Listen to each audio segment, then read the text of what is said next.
Welcome to Ghostly Tales channel. Are you looking for creepy, mysterious, and dramatic stories? You have come to the right place. Here, we will bring you unforgettable experiences with ghost stories, terrifying urban legends, and mysteries that you have never dared to explore.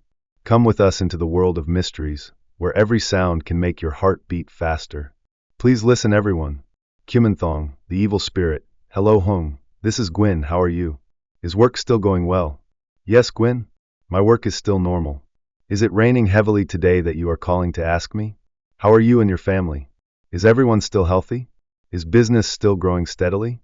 On the other end of the line, Gwyn happily told me about her current job and life. My family is still healthy. My parents ask about you a lot. Wow, Teacher Hung is so serious and well educated now. Oh, when will she take me to a party? I would like to solemnly inform you of the good news. That is, you are about to be promoted to Aunt Hung. Hearing Gwyn say that, I couldn't believe my ears. Holding the phone in my hand, I happily asked again. You're pregnant? Congratulations. How long have you been pregnant? Since when? Gosh, as if you were pregnant. I just found out recently. The doctor told me I'm 6 weeks pregnant. Especially the baby is very healthy. Because I had class, I talked to Gwyn for a while and then stopped.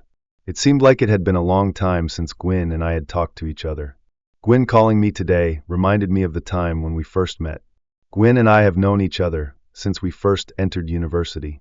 At that time, in my eyes, Gwyn was a cheerful person, but quite hot-tempered. That is why Gwyn later chose to follow the path of business, instead of becoming a teacher like me. After graduating, Gwyn opened a small clothing store. After a few years, Gwyn's business has also made progress. Gwyn opened a few other clothing stores and has also created her own brand. As for me, according to my parents' arrangement, I returned to my hometown to become a teacher. Life became busier and busier, causing messages and phone calls between Gwyn and me to become less and less frequent. I always thought that Gwyn's life would always be smooth and happy like that, until one day. Hello, is this Gwyn? Why are you calling me at this hour? I'm in class right now. I'll call you back later. I was busy in class, seeing Gwyn continuously calling me. I had no choice but to go outside to listen. On the other end of the line, Gwyn was crying and sobbing. Hung. I lost everything. Hoo. I lost everything, Hung. I still didn't understand what was happening. Trying to calm Gwyn down, I asked. Gwyn, what's wrong? Calm down and tell me. Gwyn's crying grew louder and louder. I felt like something had happened to her. After a while of crying, Gwyn regained her composure, choked a few times and said, Hey Ha left me. He took all the money I saved over the years. He ran away from home and followed someone else. Hearing Gwyn say this, I couldn't believe my ears. I tried to ask Gwyn what happened, and then I burst out. The last time Gwyn called me was when she told me she was pregnant. But since then, Gwyn's life has changed a bit. Her husband how often goes out drinking. Sometimes he doesn't come back until the next morning.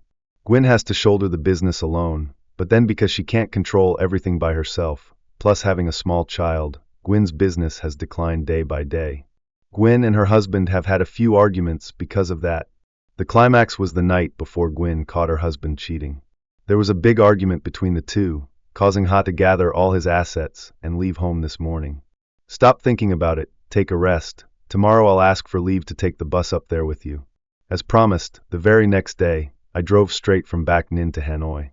Looking at Gwyn's emaciated body next to the child, my heart ached. Gwyn, how are you? Stop being sad, everything has its own solution. You're still a child, don't think too much, it will affect the baby. Oh, whose daughter is that pretty? Come and see Aunt Hung. Here she is, my beloved daughter.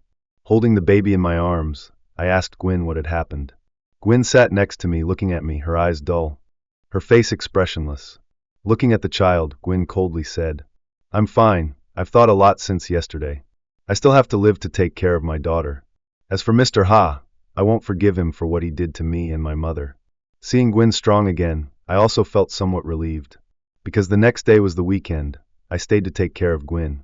After 2 days of being with Gwyn, seeing her happy again, I was somewhat relieved.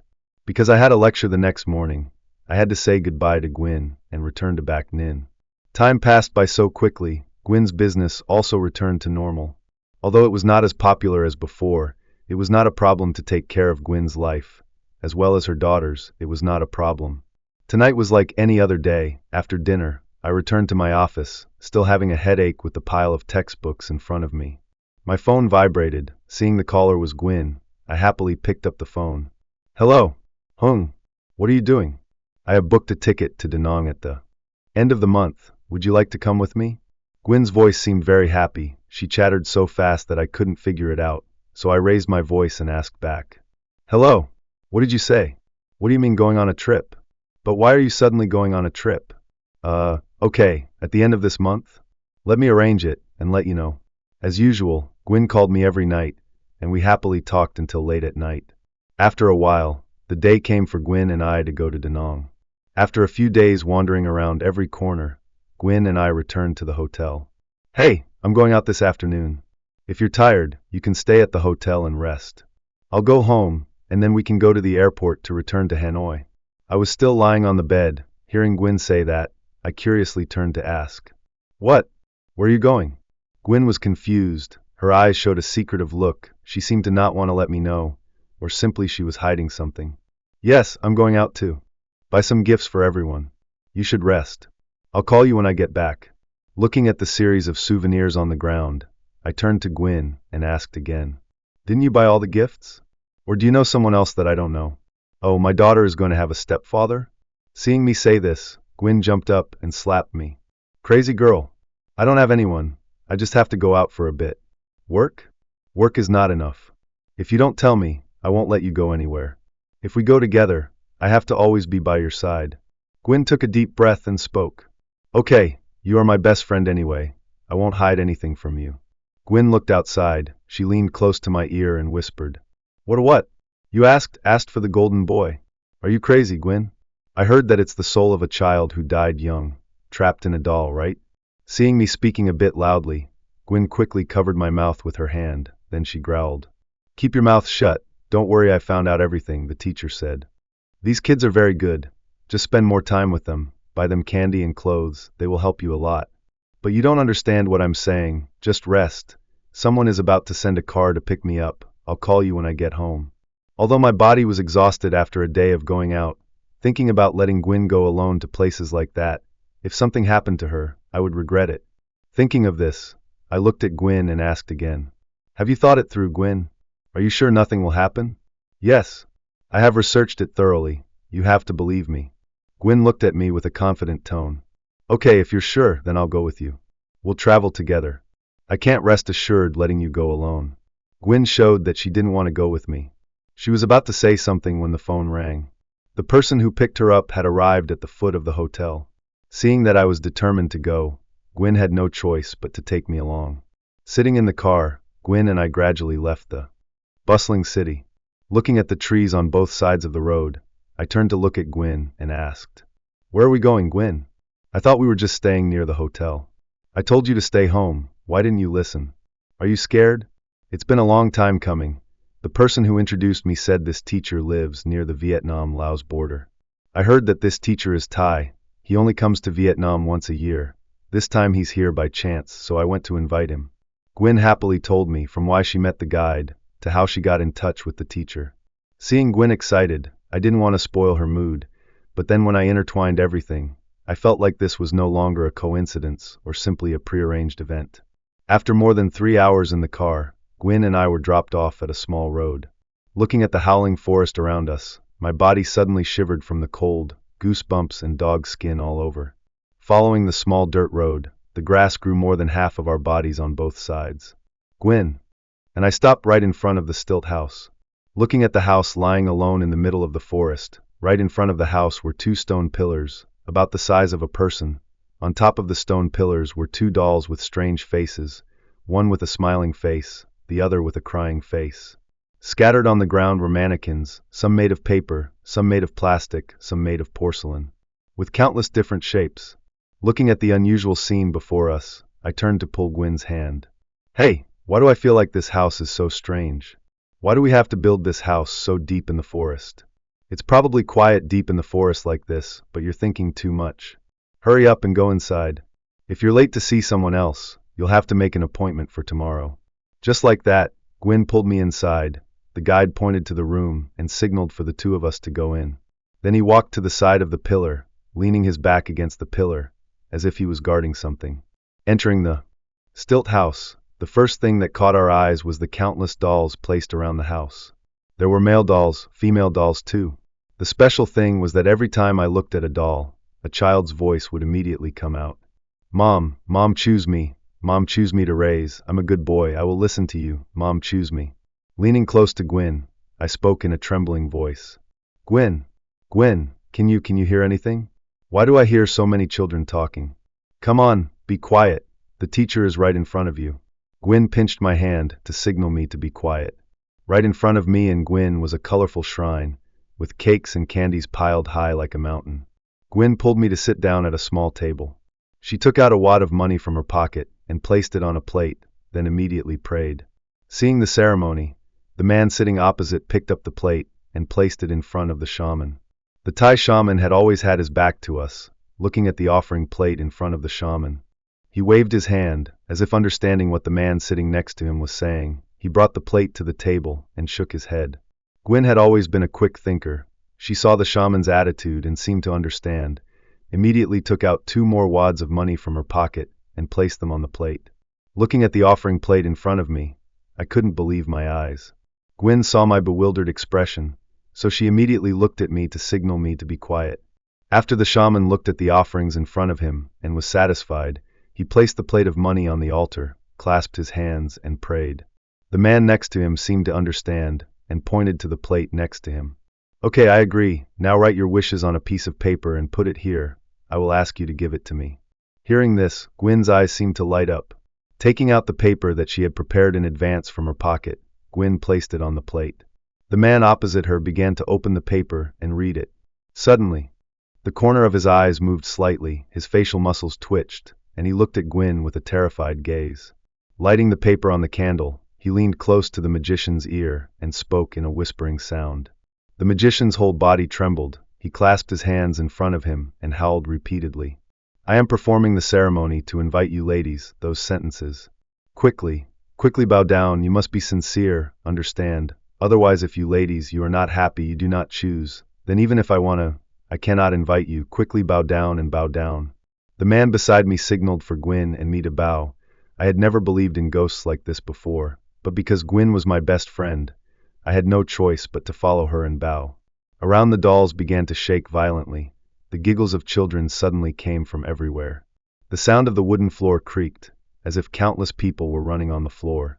I suddenly opened my eyes and saw behind me, right in the corner of the house, the figure of a child, wearing a black dress, especially the child's face was extremely horrifying. The child's eyes looked like someone had gouged them out, deep and black, and her lips were purple.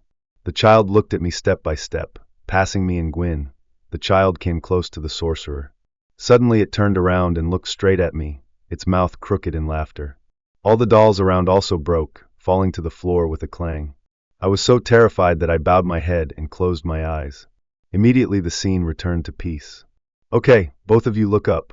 The man stood in front of me and Gwen, holding a doll in his hand, placed in a red box. Inside was lined with a yellow cloth. Giving the box to Gwen, he turned to look at me, then looked at Gwen as if he had something difficult to say. Done. Hung, go outside and wait for Gwen. Gwen will ask the teacher something, and then Gwen will go out later. Don't worry, Gwen will be fine, just go out first. Gwen tried to push me outside. Standing outside the stilt house, I looked around. A chilly feeling had been present in me since I entered here. Looking at each doll on the ground, I sat down intending to pick it up and examine it. Do you want to die? Don't touch those things. Get up, quickly. The man who was leading the way earlier, I don't know when he appeared beside me, he held my hand, pulled me up and reminded me. What? Do you know that every doll here contains a soul? The dolls that were thrown out here to be punished because they didn't listen to the teacher.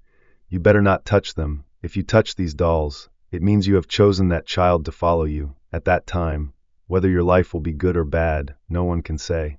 Hearing the man say this, I quickly stepped back. Indeed, every time I looked at these dolls, I felt a strange attraction, as if inviting me to hold them, to hug them. What is Hung doing that the god is worshipping there? Let's go home quickly, it's all over. Gwen came out of the house, happily holding the box and waving to me. The man leading the way also turned to lead the two of us out. Before leaving the house, I did not forget to turn back. a strange scene appeared right before my eyes. On the roof of the stilt house, I don't know when a countless number of black crows appeared. They covered the entire roof of the old sorcerer's house. On the dirt road back to the main road, the sound of crows cawing from deep in the owl forest echoed, making me scared and cling to Gwen's hand. Seeing me like that, Gwen happily teased me. "What's wrong? Just a few crows cawing scared the teacher? Don't worry, my daughter and I are here. We will protect you." As she spoke, Gwen happily rubbed the red wooden box. I returned to the hotel and looked at the clock. It was already past 8 p.m. Gwen and I hurriedly packed our luggage to catch the flight back to Hanoi. That night, right at the stilt house deep in the forest, a howling sound kept ringing out. Flocks of crows flew around above the house, cawing crow, crow. Outside, on the stone pillar, where the crying doll was, a fire suddenly burst into flames. Inside, a painful cry kept ringing. Out, the sorcerer's screams seemed to tear apart the silent night, in this place of the sacred forest and poisonous water. Returning to Hanoi, Gwen and I stopped at a small restaurant outside the airport. All the way from the witch doctor's house until now, Gwen had been holding the box tightly to her. Seeing Gwen so absorbed in that evil thing, I asked her in annoyance. "Gwen, I see you happy as if you found gold. Ever since you came back from the teacher's house, you've been holding on to the box. Does this box really help you get rich? It's like you're afraid someone will steal it." "I think it's just a normal doll. Why do you have to make such a big deal out of it? Anyway, do you want to eat it so I can order it?" Gwen hugged the box right in front of her chest. Then she put her hand on the box, hugged it to her chest, and looked at me, her face showing joy. "Of course, we have to eat. We have to celebrate. You don't know, she is my daughter now. She is my treasure. Just wait and see, my daughter will help me get rich. Oh no, my daughter also does many things for me." As she spoke, Gwen raised her hand to call the waiter, and the food was quickly served. When she got home, Gwen quickly ran up to the small room on the 3rd floor. She placed the doll on a small altar, surrounded by candies and soft drinks, as if Gwen had prepared everything in advance. Looking at the scene before me, I felt that this trip was not simply because Gwen wanted the two of us to go and relax our minds, but her purpose was to ask for a kumanthong to raise. "Hung, stand far away and look. Is this placement okay? Does my daughter look pretty?" As she spoke, Gwen reached out to stroke the doll's hair. At the same time, her daughter slowly walked in, holding a milk bottle in her hand. Mom Gwen is back. Did Mom Gwen buy a gift for MIT when she went out?" Seeing Gwen's daughter waving her hand. "Honey, come here to Mommy." The child happily ran over when his mother called. Gwen hugged little MIT, stroked the doll, and happily introduced it. "Oh, my dear daughter, is MIT good at home? This is Na. Na will be MIT's younger sister. From now on, MIT must often bring candy for Na. Do you understand?" "Yes, I know, I will be good. I will take care of Na instead of Mom. Na, be good. Be good, I love you." Children are curious by nature. MIT turned around and reached out to rub Na's head. Suddenly a cold wind blew in from outside. At the same time, MIT jerked his hand back and cried loudly. Hearing the cry, the maid outside ran in and asked worriedly, What's going on, Ms. Gwyn? Why is there the sound of little MIT crying?" "It's okay, Lone. You just keep doing your work. MIT has a grandchild here." Gwyn raised her hand to signal to Ms. Lone. Then she turned to hold MIT's hand to comfort her. "What's wrong with MIT? Why are you crying like this?" But then a blood stain gradually appeared on MIT's finger. Seeing the blood, I quickly ran over, took a bandage to stop the bleeding for her. I turned to look at the doll. Right in the middle of the dolls, I don't know when a needle had appeared. On the tip of the needle, a drop of red blood gathered, falling straight into the corner of the doll's mouth. Seeing the needle, Gwyn quickly reached out to pull it out. Then she muttered, "Why can't this teacher even make a doll come to life?" "Okay, MIT, shut up and go out. Mom will love you." "Nah, be good in here. Mom will buy candy for you tomorrow." Gwyn stood up and pulled me out. Before closing the door, I did not forget to look back at the doll. Looking straight into the doll's eyes, I felt as if it was looking at me. The door was quickly closed by Gwyn. Inside, the doll gradually moved. Its head suddenly turned outside. Its pupils gradually moved, looking straight at us. A giggle gradually appeared inside the room. "Where is MIT? Come and let Aunt Hung hug you for a bit. You are getting more and more beautiful as you grow up. If you love children so much, then find a man and have a baby." "Well, I'm afraid I'll be like you again.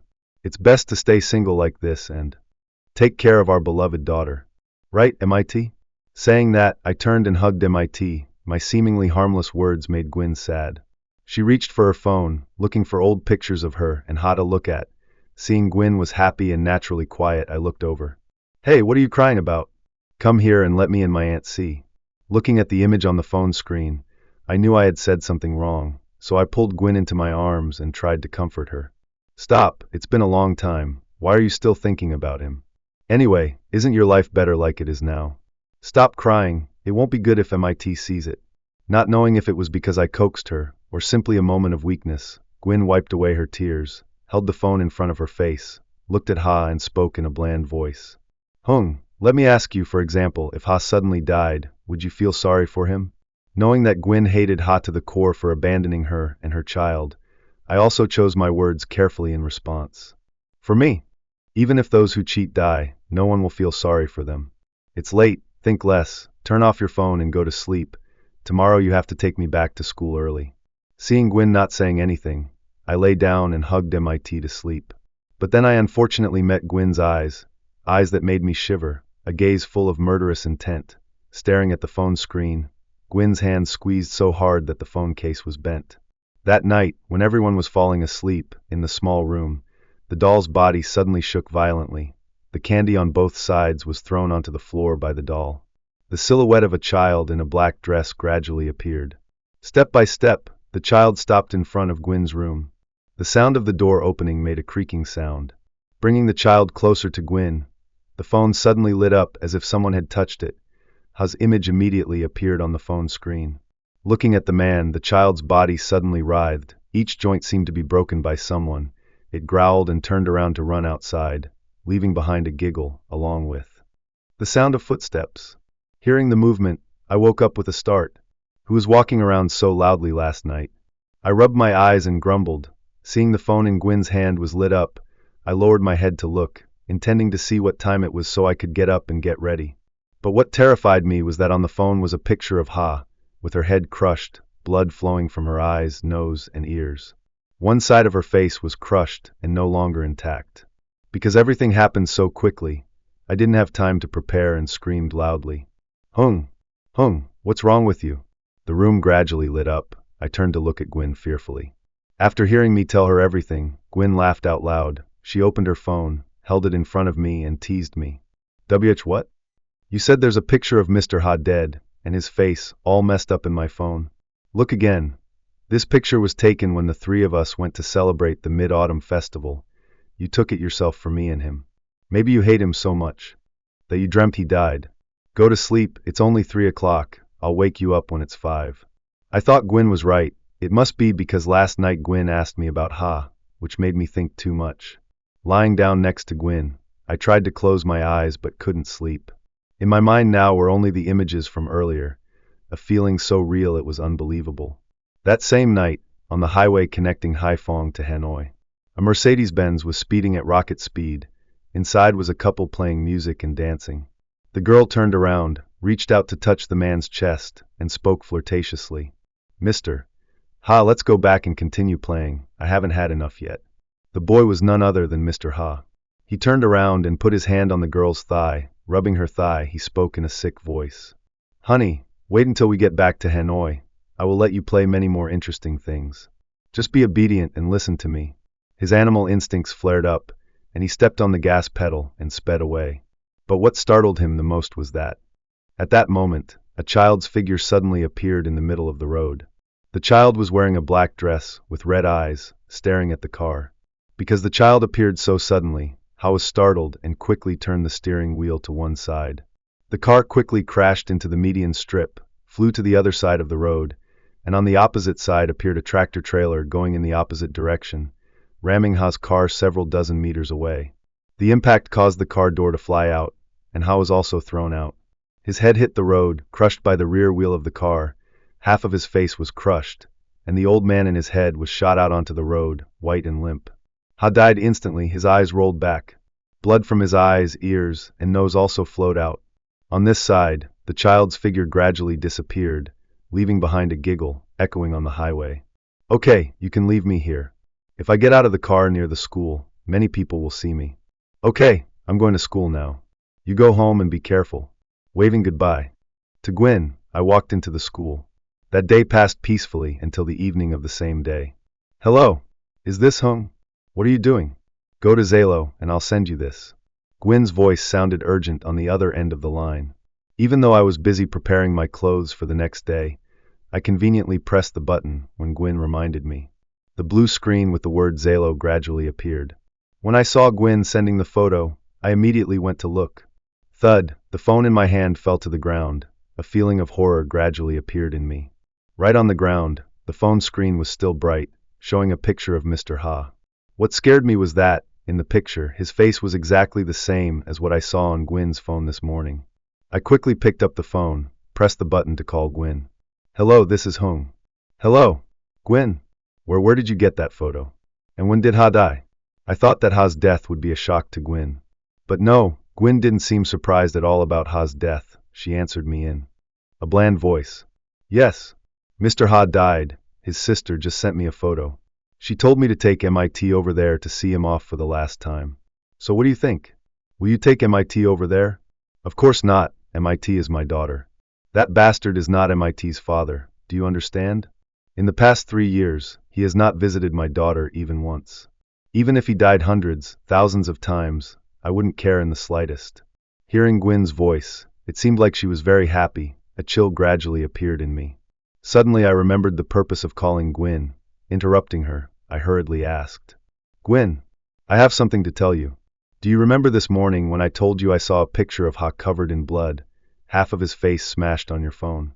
I remember. Gwyn hesitantly replied. Taking a deep breath, I calmly continued. I don't know if it's a coincidence or something else, but the photo you sent me tonight is exactly the same as the photo I saw on your phone this morning. Every detail, including the shirt and pants Ha is wearing. Hello, Gwyn, can you hear me, Gwyn? Yeah, it's me. You must have been dreaming, and you were so scared that you imagined things, but when I turned on my computer, there weren't any pictures, right? Stop thinking about it. I'm sleepy. I'm going to sleep first. You should rest too. You have to teach tomorrow. Just like that, Gwyn turned off my phone with a click, put the phone on the table. I thought back to the recent events. It seemed like Gwyn was hiding something from me. At the same time, behind me, the door suddenly opened. The figure of a woman gently walked towards me, getting closer and closer. I was startled. Mom, what were you doing entering my room without knocking? You startled me. I turned to see my mother with disheveled hair, standing right behind me. I was startled and screamed. She put the glass of orange juice on the table and looked at me reproachfully. Your father didn't close your door.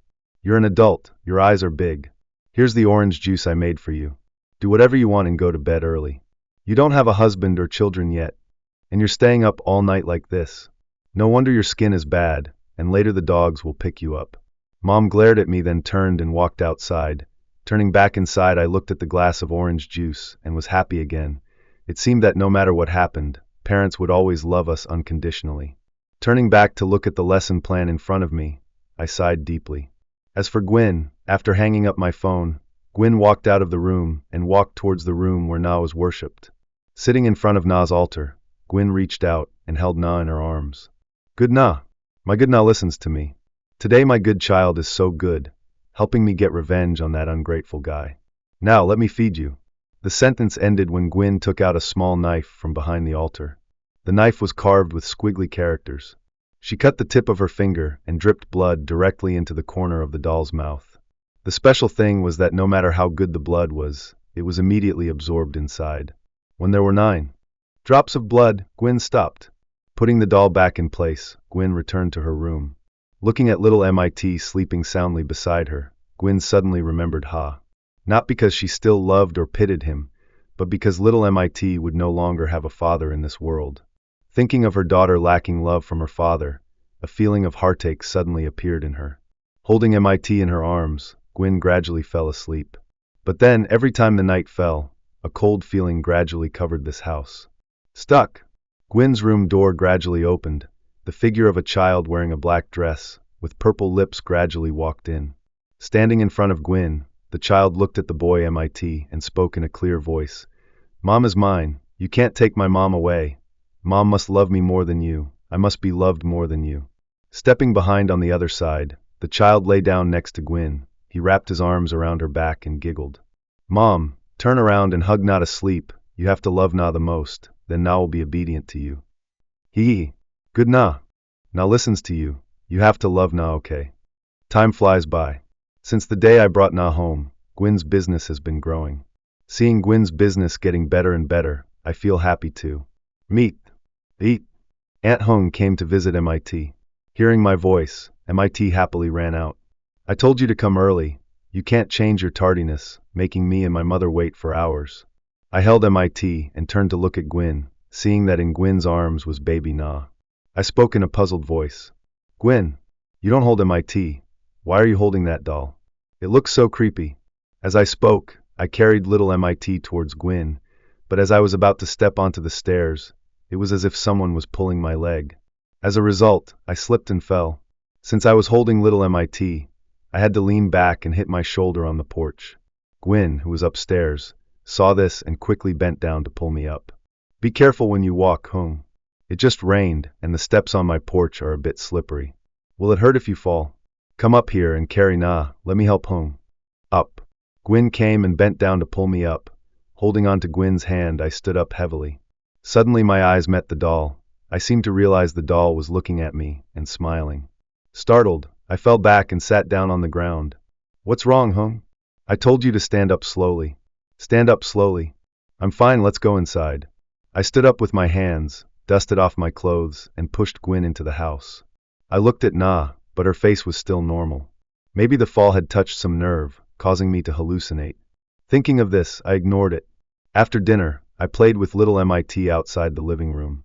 Seeing the maid with dark circles under her eyes, I asked her, Miss Lone, why do you look so bad lately? Are you sad about something? Miss Lone yawned, covered her mouth with her hand, and spoke. I don't have anything to be sad about. Lately, I don't know why, but every night, after about 30 minutes of sleep, I hear someone calling my name outside. Then sometimes I hear children laughing. Strangely, whenever I wake up, I don't hear those noises anymore. Maybe because of old age, I can't sleep as well as before. Looking at Ms. Lone, I couldn't help but feel sorry for her. Talking about Ms. Lone, who is now in her 50s, I learned that she used to live with her husband and 2 sons in a coastal fishing village. More than 10 years ago, her husband and 2 sons went to sea and never returned. She has lived alone ever since. Every time I think back to her story, I still feel sad and bitter. It was also thanks to fate that Gwen met Ms. Lone through the introduction of a distant relative. What are you two sitting out here talking about? After cleaning up, Gwen happily went out to play with me and Ms. Lone. I asked Gwen about her business recently. Well, we've been waiting for you for a long time. So we're just sitting here chatting. Sit down here, let me see. How's your business lately? I heard someone opened a restaurant to compete with me. Gwen pulled on the hem of her pants and sat down next to me. She told me the whole story, from the time someone opened a shop next door, then the goods became cheaper, and more customers moved there. But then one sentence Gwen said made me slightly moved. Do you know that business over there is very fast? In less than a month my shop's revenue has dropped by half. Luckily the owner had an accident and was hospitalized. I heard that it was so serious that she could be paralyzed for life.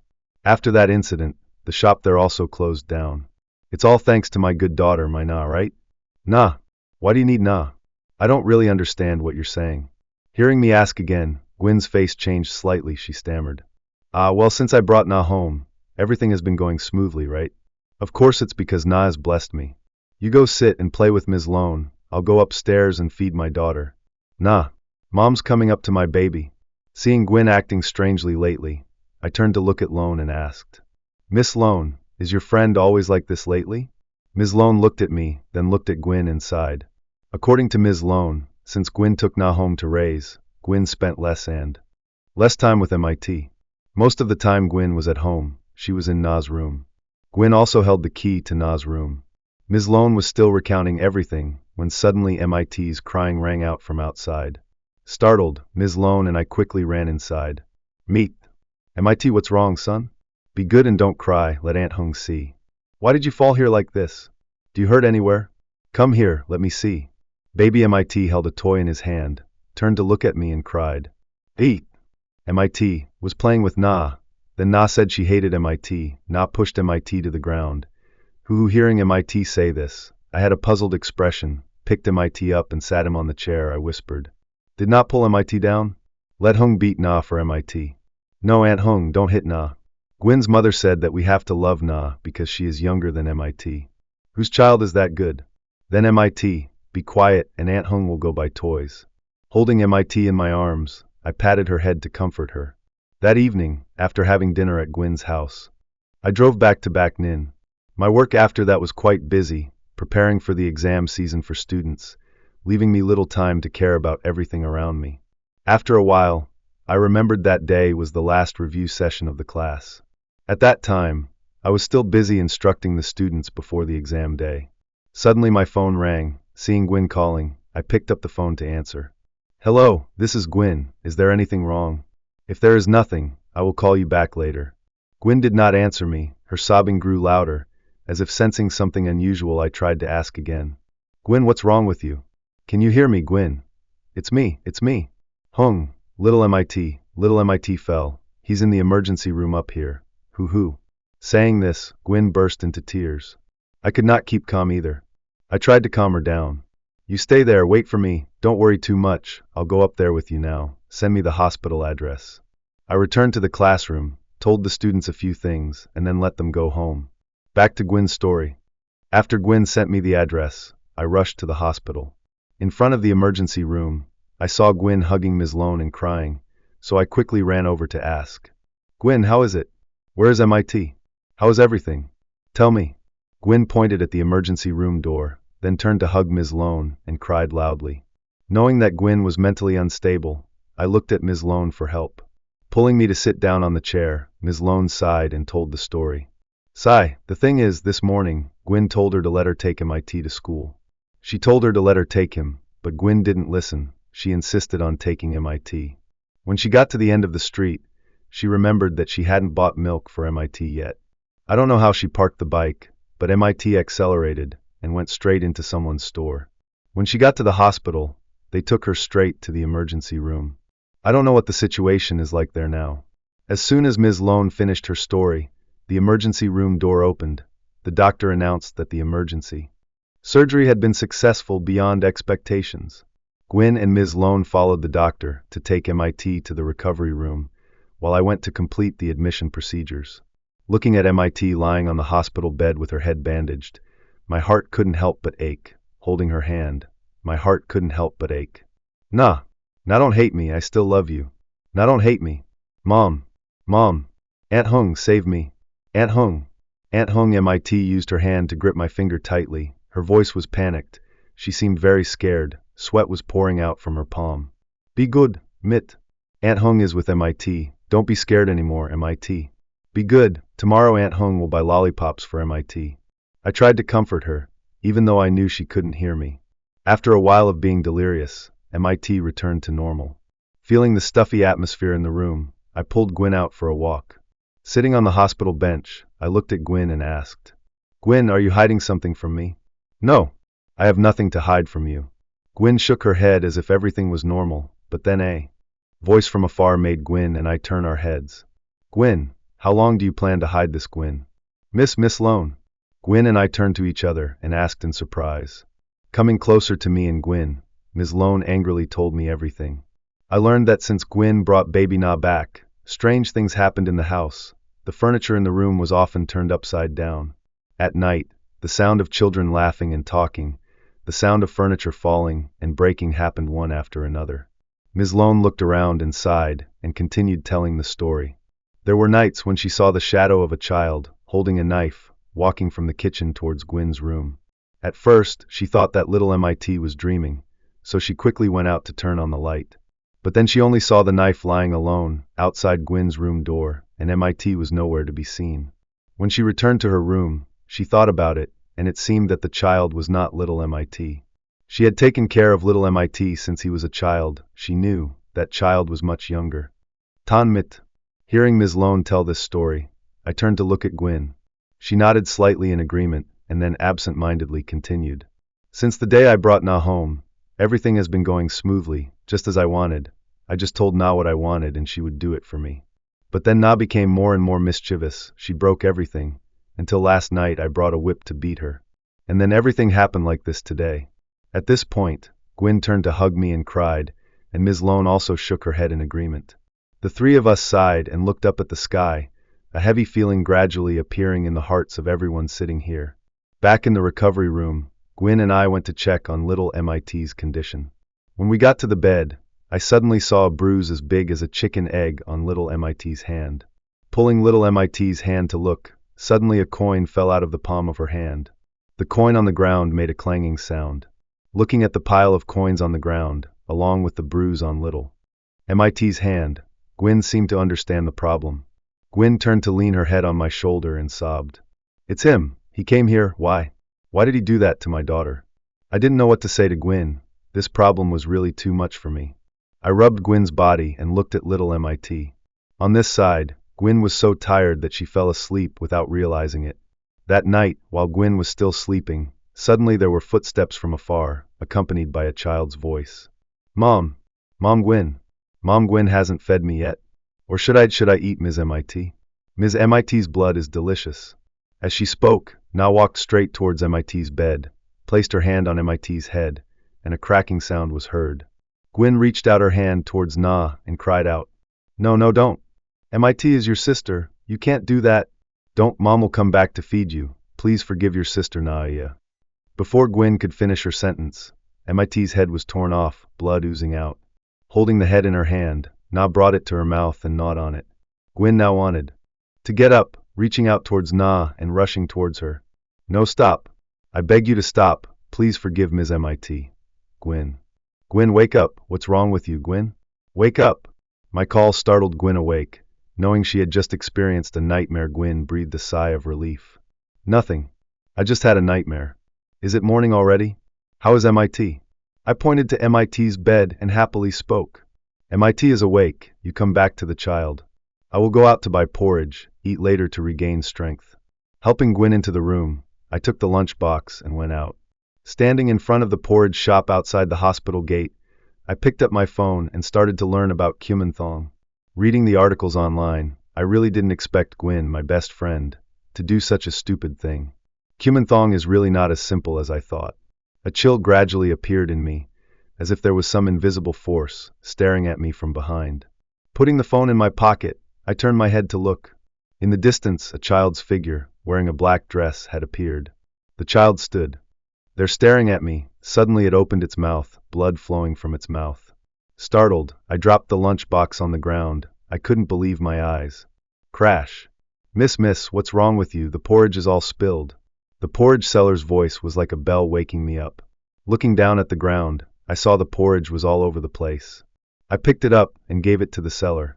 I'm sorry, could you please get me another one?" Handing the lunch box to the staff, I turned back to look in the direction I came from. The baby had disappeared since when. Receiving the porridge from the vendor, I absent-mindedly returned to the hospital room. Aunt Hung is here. Aunt Hung, come here with MIT." Turning to look at MIT, I happily walked over, put the bowl of porridge on the table, looked at MIT and asked, "Are you awake, MIT? Be good, Aunt Hung, I'll get you some porridge. Eat so you can get well soon and go home." MIT won't go home. Aunt Hung, let MIT go home. MIT is afraid of going home. Na always beats MIT. Yesterday, Na even turned the car around and made MIT fly into the wall. Na hates MIT so much. Na even said Na wants to take MIT away. MIT's words were like a wake-up call for me and Gwyn. Gwyn couldn't control herself. She sat down on the ground with a blank face and turned to look at me. "Hung, it's my fault. It's my fault. What am I doing, Hung?" I reached out to pull Gwyn up. "Calm down, Gwyn. Don't worry. Wherever you go feed MIT now. Then I have something to discuss with you. MIT, be good and finish this bowl of porridge. Then Aunt Hung will take you home." "Yes, Aunt Hung, remember." While talking, I fed the baby spoonfuls of porridge. After coaxing MIT to sleep, I turned to call Gwyn outside. Are you serious? Is everything okay?" Gwyn put her 2 hands on my hands and asked hurriedly. Looking at Gwyn, I sighed and frowned. "Keep your mouth shut," I asked her. "She's a famous shaman. I heard she's good at breaking spells. I asked a teacher in my school about this. I saw that her husband was under some kind of love spell in the Muong ethnic group. Thanks to this shaman, she was able to break it.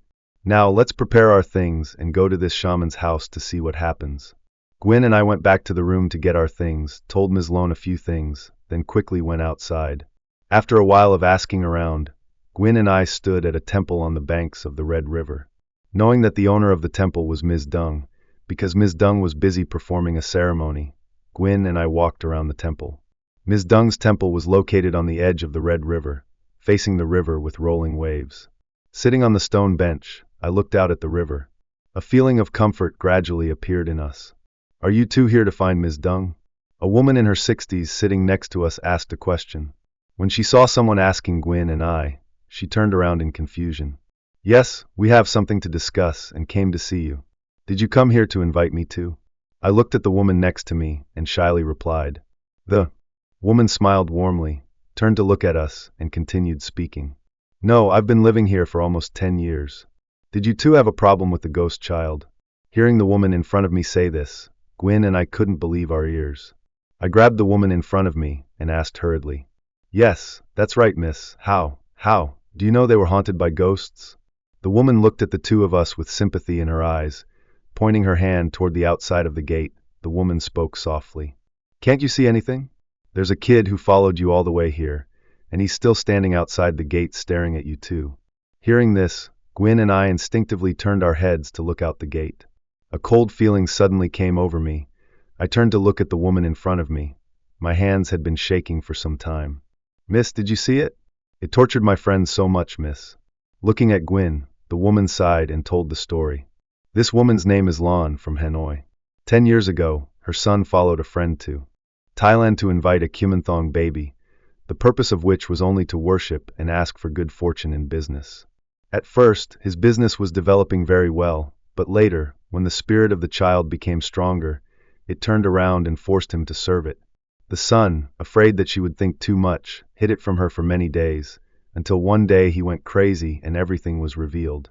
She heard everyone's introduction and ran to ask for help from Ms. Dung. Luckily, Ms. Dung's great magic saved her son's life. To experience what her son did, Ms. Lon asked to stay and serve the temple from that day until now. At this point, the woman started to cry. I took out a piece of dry paper from my pocket and gave it to Ms. Lon. "Well, it's over. You should try to be less sad." Miss Lon wiped away her tears, took Gwyn's hand and choked up. "Try hard. Everything will have a solution. The important thing is that you yourself must be strong to overcome it." The conversation between the two of us and Ms. Lon took place in the sympathy of experienced people. In the temple, Ms. Dung had finished the ceremony. Ms. Lon led the two of us inside. Then Ms. Lon leaned close to Ms. Dung's ear and whispered as if she was conveying something. Hearing this, Ms. Dung's expression changed. She looked straight at Gwyn and signaled to come in. Sitting right in the middle of the temple, Ms. Dung looked at Gwyn and asked, "The two of you sit down there, clasp your hands and pray to the mother. Then tell us the story." Gwyn and I placed some offerings on the altar and also murmured prayers. After completing the ceremony, Gwyn began to sit and tell Ms. Dung the whole story. I stood next to her and kept nodding in agreement. After explaining the whole story, Gwyn could not contain her emotions and started to cry. Ms. Dung sat and listened to Gwyn tell the story, her face showing a series of expressions. Then she looked at Gwyn and asked again, "Tell me everything complete and without missing any details?" "Yes." Gwyn nodded her head. But then Ms. Dung's next words made both of us jump in surprise. Ms. Dung slammed the whip on the ground and shouted, "You're still hiding it? Do you know you're sitting in front of the holy altar? Tell me everything quickly, otherwise no matter how powerful the magician is, he won't be able to save you." I turned to look at Gwyn, then looked at Ms. Dung, her eyes filled with confusion. Gwyn stood still for a few seconds, then looked at me again, her eyes filled with hesitation. Seeing that, I quickly held Gwyn's hand and spoke. "Gwyn, is it true what you said? Is there anything else you didn't tell me, Gwyn? I'm here, so tell me. Don't hide anything anymore. If this isn't resolved, little MIT will be in danger." Gwyn regained her composure, turned to bow to Ms. Dung and continued, choking with emotion. "Yes, sir. There's something I haven't told you yet, that is, besides feeding Na milk and soft drinks. I also fed her my blood." Hearing Gwyn say this, Ms. Dung's hands trembled. Then she whipped Gwyn and scolded her. Damn it. What did you eat to be so stupid? Why did you make a pact with the devil? What pact did you make with it?" Gwyn cried. She began to recall the day she and I went to the shaman's house. "Yes, ma'am, that day after Na agreed to be my daughter. That shaman said that if I agreed to be with her for life, to feed her with my blood every day, then she would always be there to protect me, and her magic power would develop as quickly as possible. Because at that time I just thought she was a normal child, so I immediately agreed. I didn't know things would turn out this way. I hope you can save my family. Did you send that ghost to kill someone? Ms. Dung looked at Gwyn seriously and asked again. Gwyn couldn't believe her ears. She looked at Ms. Dung and muttered. How do you know? Gwyn asked in surprise. Why do I know? That ring is fighting with my heavenly soldiers and generals out there. It's trying to get in here and destroy my palace. It's turned into a demon, my child. If it didn't kill people, how could it turn into a demon? Your sin is very great, but God is kind and compassionate. He can't see death and not save it. Where's the doll you brought back now? Gwyn used her hand to wipe away her tears. She looked at Ms. Dung and hurriedly kowtowed.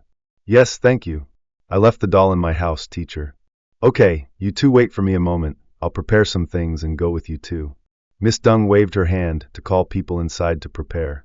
About 20 minutes later, Miss Dung came out and spoke. Okay, let's go. Although Gwyn and I offered to take Dung with us in our car, she refused, saying that we had to make sure the demon didn't see us going with them, or else it would run away.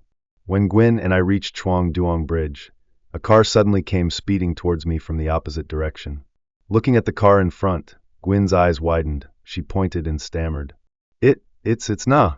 Gwyn's sentence ended when the car crashed straight into Ms. Dung's motorbike. After the collision, Ms. Dung was thrown dozens of meters and hit the side of the bridge. Panicked, Gwyn stepped on the brakes to stop. Creak. I opened the car door and Gwyn rushed over.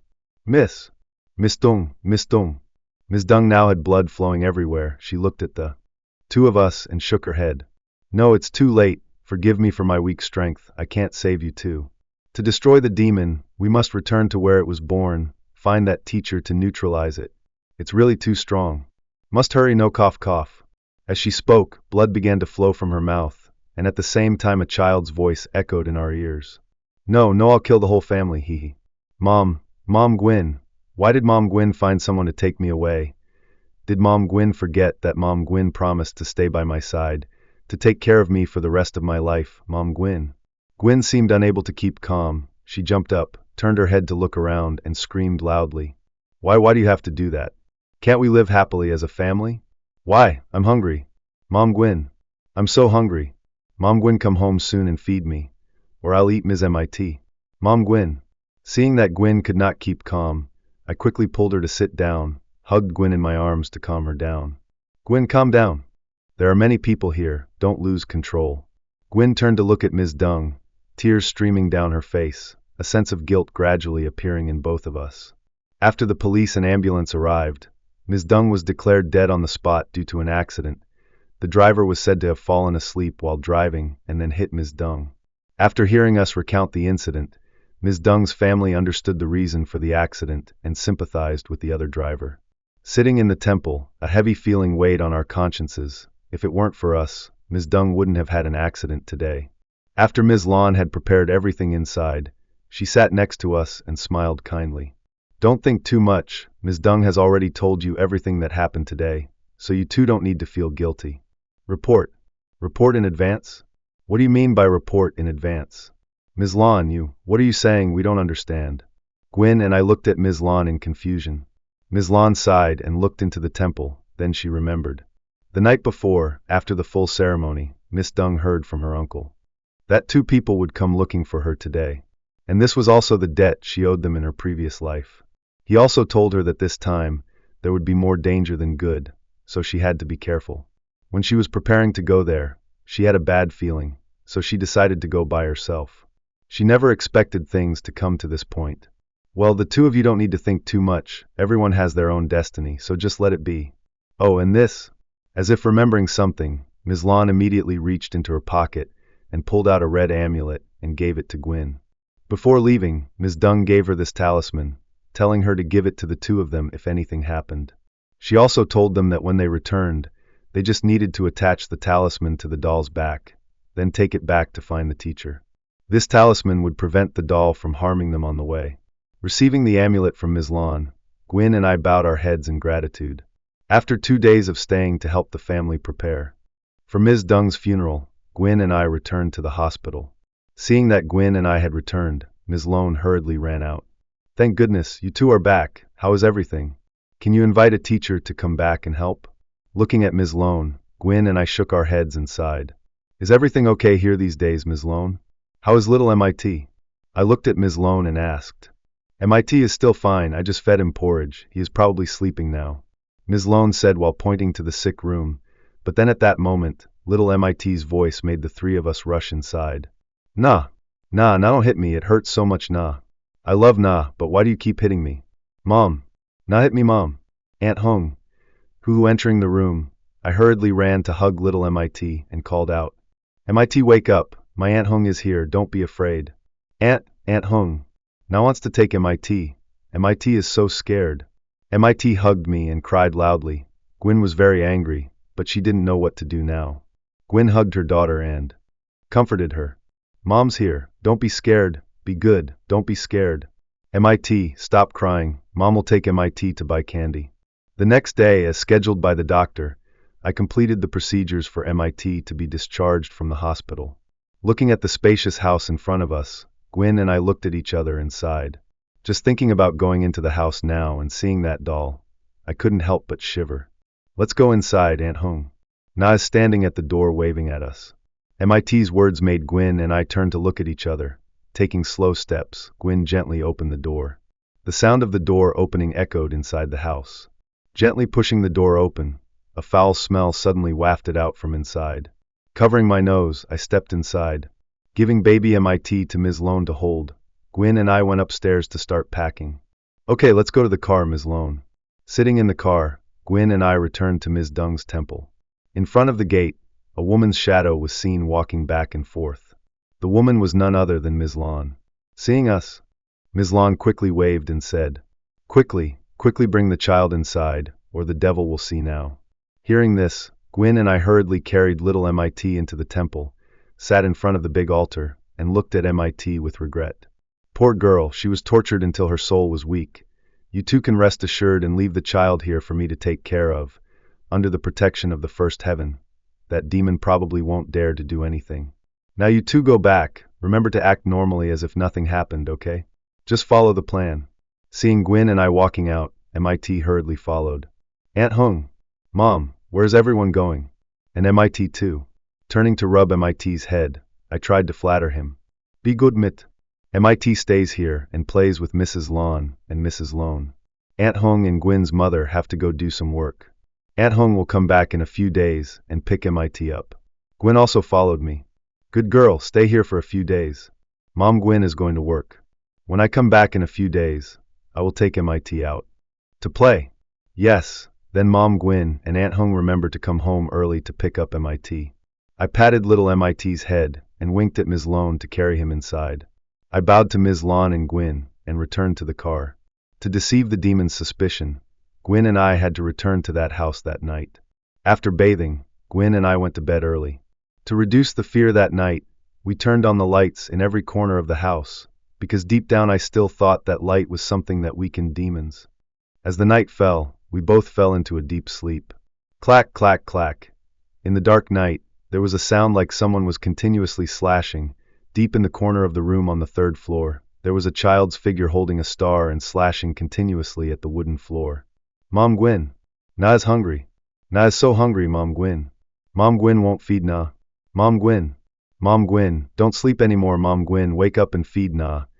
The children's voices kept calling Gwyn, accompanied by giggling, echoing inside. It seemed like everything would continue like that until... Thud, thud. Gwyn's room door suddenly shook, accompanied by scratching and smashing sounds, one after another. The noises became louder and louder, causing Gwyn to wake up with a start. Behind the door, there was the figure of a child, wearing a black dress, eyes filled with hatred. Holding a knife in her hand, the child slashed hard at the door, the other arm, claws that had grown out of nowhere. The child writhed and scratched continuously at the door. Gwyn was scared. She reached up to pull the blanket up to cover her face, her body trembling with each sound. Outside, each slash grew stronger and stronger, accompanied by Na's voice. Mom, Gwyn. Mom, Gwyn, open the door for me, Mom, Gwyn. I'm hungry. I'm so hungry, Mom, Gwyn. Boom. A loud noise was heard, and immediately a hole as big as a fist appeared in the door. Peering through the hole, Na spoke in a shrill voice. Here's Gwen's mother. Why are you hiding from me? Gwen's mother said she loves Na the most. Gwen's mother even praised Na for being good. Gwen's mother. Na is hungry. As quick as lightning, the child reached inside, breaking off pieces of wood and throwing them out. The hole in the door grew larger and larger, until Na's entire body gradually appeared inside the room. The child pointed the knife at Gwen and slashed. Mother Gwen! Mother Gwen is here. You dare to call the teacher to arrest me. You dare to break your promise with me. No, don't go again, forgive me. Hung, save me. Hung. She was scared. She covered her head with the blanket and screamed. Gwen, wake up, what's wrong with you? Gwen. I was dozing off. Hearing Gwen's screams, I woke up, turned around and saw Gwen curled up, calling Na's name nonstop. Knowing she was having a nightmare, I quickly called her. After my call, Gwen gradually woke up. She wrapped her arms around me and cried. Hoo-hoo. Hung. Na just came back to find me. She looked so scary. Her hair was all messed up. She used a knife to break my door. Then she looked at me. It seemed like she hated me so much, she wanted to kill me. Hung. I reached out to rub Gwen's body, trying to comfort her. Outside, I don't know when, there was a child's figure pressing his ear against the door. The child looked mischievous. He covered his mouth with his hand, giggled, mumbled to himself, then jumped and ran up to the 3rd floor. Following the child's every movement, the light bulbs in the house also flickered. Hee, Mom Gwen is awake. Mom Gwen is awake to feed Na hee. Returning to Dung's temple, that night Lon sent MIT to bed early. Because Dung had just passed away, Lon would temporarily take care of everything in the temple. In contrast to Dung, who was full of magic, Lon was only an assistant in the temple, so she seemed to know nothing about magic. From evening until now, besides attaching all the charms Dung left around the temple, Lon only knew how to burn incense for the gods, praying for them to bless and protect MIT and Gwen to overcome this ordeal. In the quiet night of the sacred temple, incense smoke billowed from the main shrine. Mixed with the croaking of frogs was the sound of little MIT crying. Nah, I won't go with Na hit me so hard. I won't go with Na. Mom, Aunt Hung. Na wants to take me with her, Mom. Hoo-hoo. Miss Lon was burning incense outside the main shrine. Hearing little MIT crying, she hurried inside. Picking MIT up in her arms, Miss Lon gently rocked him to sleep. Good boy. Good boy. Tomorrow Mrs. Lon will take you to buy candy. Outside the temple now appeared the figure of a child, wearing a black dress. The child continuously walked back and forth in front of the temple gate, calling out, Meet. Meet. MIT, come out here. MIT, come home and play with me. Meet. Meet. Why did MIT say, MIT will always play with me? Meet. MIT, go back to Na. The baby's voice kept echoing inside the temple, making little MIT cry louder and louder. I won't go with Na. Na is very mean. Na always beats up MIT. MIT won't play with Na anymore. Hoo-hoo, Mom, Aunt Hung. Miss Lon felt that things were getting worse and worse, so she called out to Miss Lon. Handing baby MIT over to Miss Lon to hold, Miss Lon clasped her hands and lifted the statue of Quan Lon de Nat Thuong Tien, the great emperor. Placing the statue of Quan de Nat Thuong Tien facing outside the gate, Miss Lon took out a small book from her bag and began to pray. The clear moon shines golden in Dongting Lake, Bat Hai Long Vong. There was a prince who was a prince when he ascended to the upper world. He rode a dragon and served the king Indra. The 4 continents and 8 realms of monks and dragons had more than enough gold necklaces and silver cards to carry. The peach blossoms and immortals had already reported to the 9th heaven. Ms. Lan's prayers grew louder and louder, and little MIT stopped crying. Outside, the children's voices gradually faded away, leaving only the sound of giggling echoing in the night. In the small room, after a while of hugging me and crying, Gwen turned to look at me and spoke. Hey, why do I suddenly feel so uneasy? Is there something wrong with MIT over there? Hearing Gwen say this, I quickly covered her mouth with my hand. Signaling for Gwen to be quiet, I leaned close to her ear and said, Speak softly, he's outside and he can hear you now. Don't worry, that's a holy shrine. No ghost would dare enter. Go to sleep, there's a lot to do tomorrow morning. I pulled the blanket to signal Gwen to go to sleep. That night, in the house, the lights turned on and off one by one. The silhouette of a child ran from the 1st floor to the 3rd floor. Occasionally, he stopped right in front of Gwen's room, put his ear close to the door as if listening to something, then covered his mouth with his hand and giggled. Gwen, wake up, it's morning, wake up. Alarm clock woke me up with a start. Looking at the clock, it was 8 a.m. I shook Gwyn awake. When she heard me calling, Gwyn rubbed her eyes. Is it morning already? Let me sleep a little longer. Having said that, Gwyn snuggled into the blanket and continued sleeping. Knowing that Gwyn had not had a good night's sleep recently, I pitied her and let her sleep a little longer.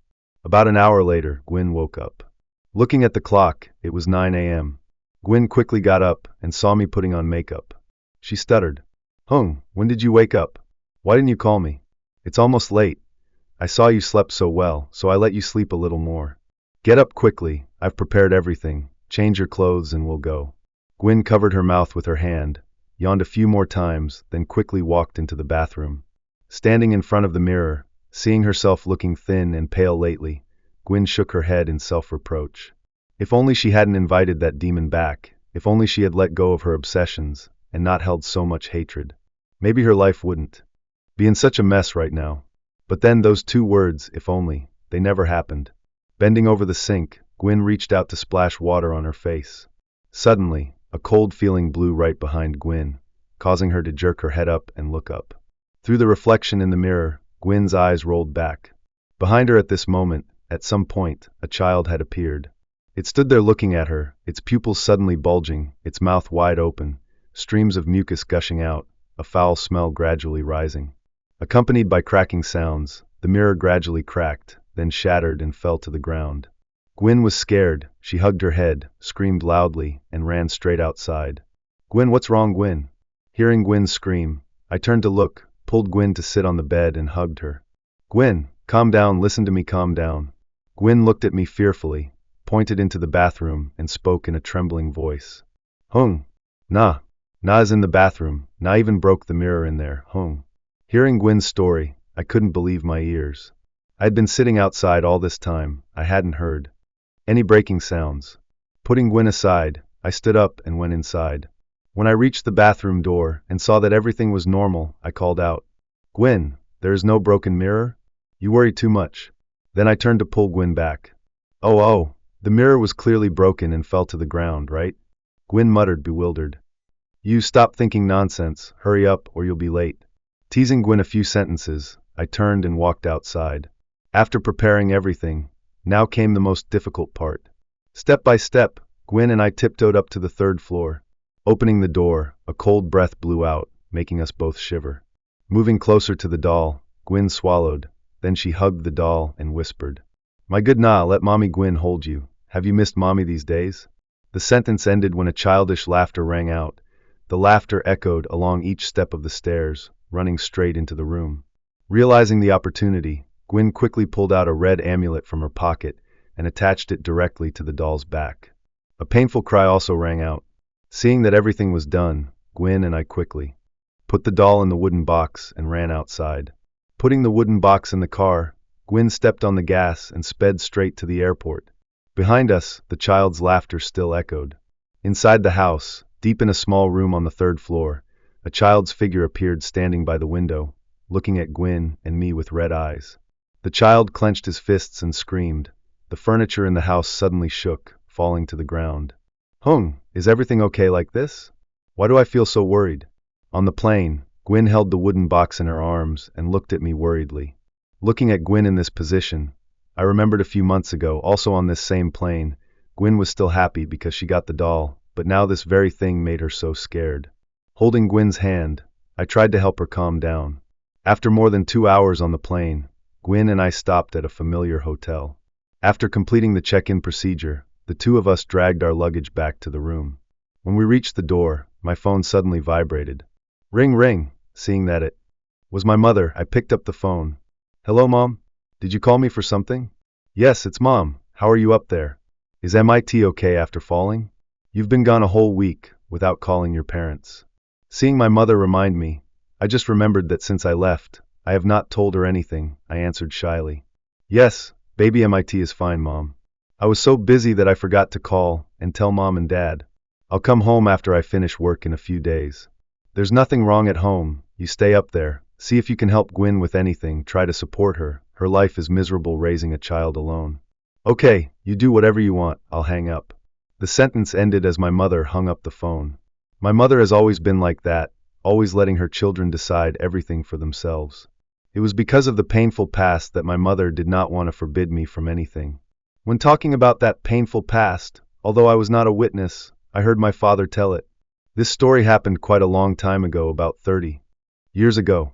At that time, my father was working in Dien Bien, and because of fate, he met and got to know my mother. I heard my father say that when he asked my mother to marry him, my grandfather strongly forbade it. He declared to my mother that he would disown her if she followed my father. I thought that under his determination, the love between my mother and my father would end here. But no, because she listened to the call of love, my mother decided to leave home, leave her hometown to go with my father. And the result of that youthful defiance was that I was born. Since the day my mother left home, my mother has never returned to Dien Bien, or mentioned my grandfather to me even once. So, have you been able to call your teacher's people? Back to me and Gwyn. After cleaning up my things, I went to Gwyn and asked. Gwyn stood by the window, her eyes looking out at the Dragon Bridge, her hand reaching out to press the call button many times, but received no response. Holding the small piece of paper in front of her, Gwyn sighed and said, I've been calling them for the past few days, but I can't get through. The address written here is just general. I don't know how to find my way. Why do I feel so uneasy? Where there's a problem, there's a problem. Now you and I go out and ask if anyone knows this place. While there's life, there's hope. God never blocks anyone's way of life. Seeing that what I said made sense, Gwyn nodded in agreement, and we both walked out of the hotel. Our target audience was the motorbike taxi drivers, hoping that someone would know where this place was. After a whole day of searching, Gwyn and I were exhausted, so we sat down at a small roadside cafe, ordered 2 cups of lemon tea, and sighed tiredly. Looking at the crumpled paper in her hand, Gwyn spoke in a frustrated voice. I don't think anyone knows. I've asked hundreds of people since this afternoon, but almost no one knows about this place. It's only been one session, don't be discouraged. Let's go ask around tomorrow. I don't believe that no one knows this place. Gwyn looked at me and smiled. The salesgirl brought out drinks for both of us and spoke in a friendly voice. Are you two from somewhere else? I've seen you two walking back and forth since this afternoon. Did you two get lost? Gwyn received water from the salesgirl, then he spoke. Yes, we are from other places. We are looking for the way, but we are not lost. The woman smiled at us, then turned and walked away. Looking at the woman, I felt as if someone was telling me something. I thought that the woman had been selling water here for a long time, and probably knew many people. I immediately took the paper from Gwyn's hand and gave it to the seller, then asked, Miss, can you tell me this address? The salesgirl received the paper from me. Suddenly her hand shook. She looked at the two of us and spoke. You two, who gave you this address? Seeing the woman ask, I was 90% sure she knew this place. Seeing a glimmer of hope, I quickly stood up and spoke. You know this place? Can you show me the way there? The woman thrust the paper into my hand, then shook her head and said, I don't know where this place is. I advise you two to go home. Don't get involved in places like this. It's so miserable, my child. The woman turned and walked away, but at that moment, Gwyn had already knelt down and hugged her legs. Miss, please do me a favor and save my family. This thing has been tormenting my family for almost a year now. Please help my family. The woman heard Gwyn say this and quickly turned back, helped Gwyn sit on the chair, and spoke. You two brought that horrible thing home. Oh dear, what did you eat to be so stupid? Saying this, she took out her phone, found someone's number, and dialed. After talking for a while, she turned to look at the two of us and spoke. Hey, I thought you guys were asking for directions to go and invite that evil thing back, so I said I didn't know. It's just a pity that everything is already too late. You two go home and rest, come back tomorrow morning, and I'll tell my nephew to take you there. Don't worry, just go home. Tomorrow someone will take you there. Gwyn and I thanked her profusely and bowed to leave. On the way back to the hotel, Gwyn and I passed by a street full of food. We learned that this street was quite famous in Da Nang and was called the Khan Market Food Court. Because we had been busy asking for directions all day, Gwyn and I had not had anything to eat. Looking at each food stall in front of us, we stopped at a crowded shop. While we were still happily eating, Gwyn suddenly stopped, her eyes froze. She pointed behind me and spoke in a trembling voice. Hung, behind you. Nah, why is Na there? From deep within Gwyn's eyes, where the crowd was bustling, there was the figure of a child in a black dress, standing there looking at her. In the child's hand was the candy she bought for her last week. The child looked at her and called out, "Mom Gwen, where did you leave me? Mom Gwen, come back. Come home with me, Mom Gwen." The call was like magic. It made Gwen feel like she was lost in thought. Her body felt like it was losing control. Following Gwen's hand, I turned to look, but I saw nothing. Turning around, waving my hand in front of Gwen's face, I spoke. "Gwen. Gwen. What's wrong with you? There's no one behind me? Are you dizzy, Gwen? This is Da Nang, your baby Na is in Hanoi." After my wave, Gwen startled and looked back. The child's figure suddenly disappeared from her sight. She raised her hand to rub her forehead and spoke in a tired voice. "Hayes, I was so scared that I forgot. I guess I was thinking too much. You keep thinking too much and you'll lose your mind. Hurry up and eat so you can go home and rest." Pointing at the plate of food in front of me, I forced myself to look back. It seemed like right where Gwen was pointing, there was a pair of eyes watching our every move. A cold feeling suddenly came over me. The next morning, as promised, Gwen and I were at the coffee shop from dawn. After waiting for about 20 minutes, a young man approached, nodded to greet us, and asked, "Hello, sorry to bother you. Are you the person that Ms. Lai, the water seller, introduced?" Not knowing the name of the man from the day before, I turned to look at the young man and asked again, "Ms. Lai? You mean Ms. Lai who was selling water here yesterday?" The man nodded happily, as if to make sure he continued speaking. "That's right, Ms. Lai sells water here every day. Yesterday, Ms. Lai called me and said you two wanted to go to the old forest near the border, right?" Gwen took out a piece of paper with the address from her pocket and gave it to the young man in front of her. You really know this place?" "Of course I know. Every year someone comes here looking for him." Holding the paper in his hand, the young man glanced around. He affirmed with certainty. Gwen and I temporarily rented a taxi and set off with him. After a while of arguing back and forth, we learned that this young man's name was Kien, the nephew of Ms. Lai, the water seller.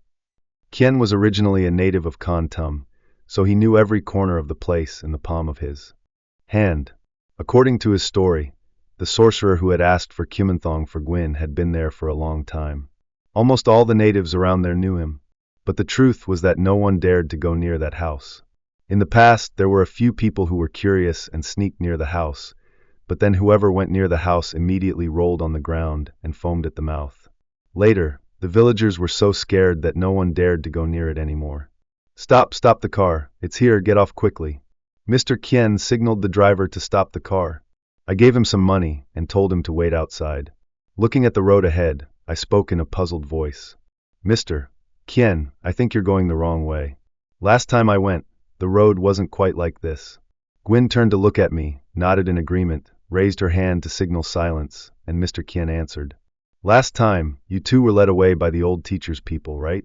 Gwen and I looked at him and nodded, indicating that he was right. Mr. Kien smiled wryly, then he continued, "That's right, his men must have carried talismans with them, so of course they can go that way. As for you and I, if we go that way, it would be strange if the ghosts on the road didn't break your necks." Then Kien signaled us to continue. Gwen and I swallowed hard. Suppressing our fear, I followed closely behind Kien. While walking, Kien used a knife to clear the forest, creating a path for Gwen and me. Suddenly I heard a strange noise, so I stopped, looking around. I felt as if all three of us were being followed. At the same time, a cry rang out. "Ah!" Kien didn't know how he cleared the dust, but he hit his leg, blood gushed out and seeped onto the ground. Gwen and I quickly bent down. "Mr. Kien, are you okay? Why is there so much bleeding?" "In the middle of the forest, what can we use to stop the bleeding?" Gwen sat down and looked at Mr. Kien's leg worriedly. A large wound appeared on Kien's leg, and blood kept flowing out. While Gwen and I were still wondering what to do, Kien suddenly got up. With the instinct of a person who grew up in the mountains and forests, he saw a pile of stuffed perilla leaves in front of him and immediately went towards them. He grabbed all the stuffed perilla leaves and chewed them, then applied the pulp to the wound. He gritted his teeth and endured. "Tear me some cloth to bandage this wound." Because of the urgent situation, I didn't think much, directly tore off my pants and gave it to Kien. After finishing bandaging the wound, Kien stood up and led us further inside. But then right at that moment, a giggle rang out, causing the three of us to stop. Hee hee. Along with that, rustling sounds also began to sound. The three of us looked around. Gwen felt something moving above her head. She looked up and was terrified. right above where the treetops were swaying. There appeared a child. The special thing was that the child was clinging to a treetop, swaying back and forth, looking at Gwyn. "Miss, are you looking for me? Miss? I'm up here, miss."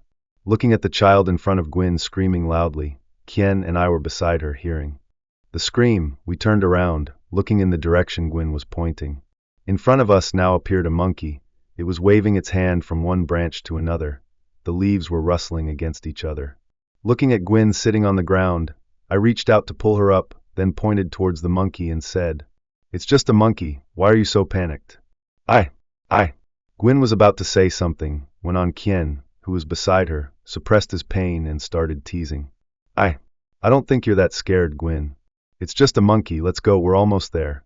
Then Kien turned around and continued walking. Behind me I also quickly pulled Gwyn up. After walking for about 30 minutes, Kien signaled us to stop.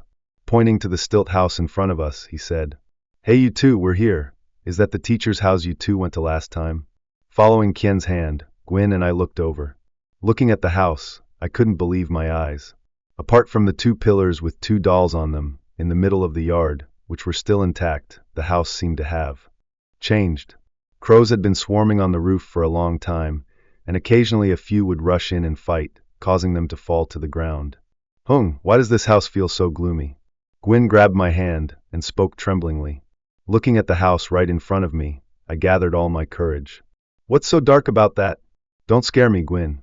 You and I should go in. No matter what, we have to go in." Gwyn hesitated. She clung to me, fearfully said, "But I'm so scared, Hung.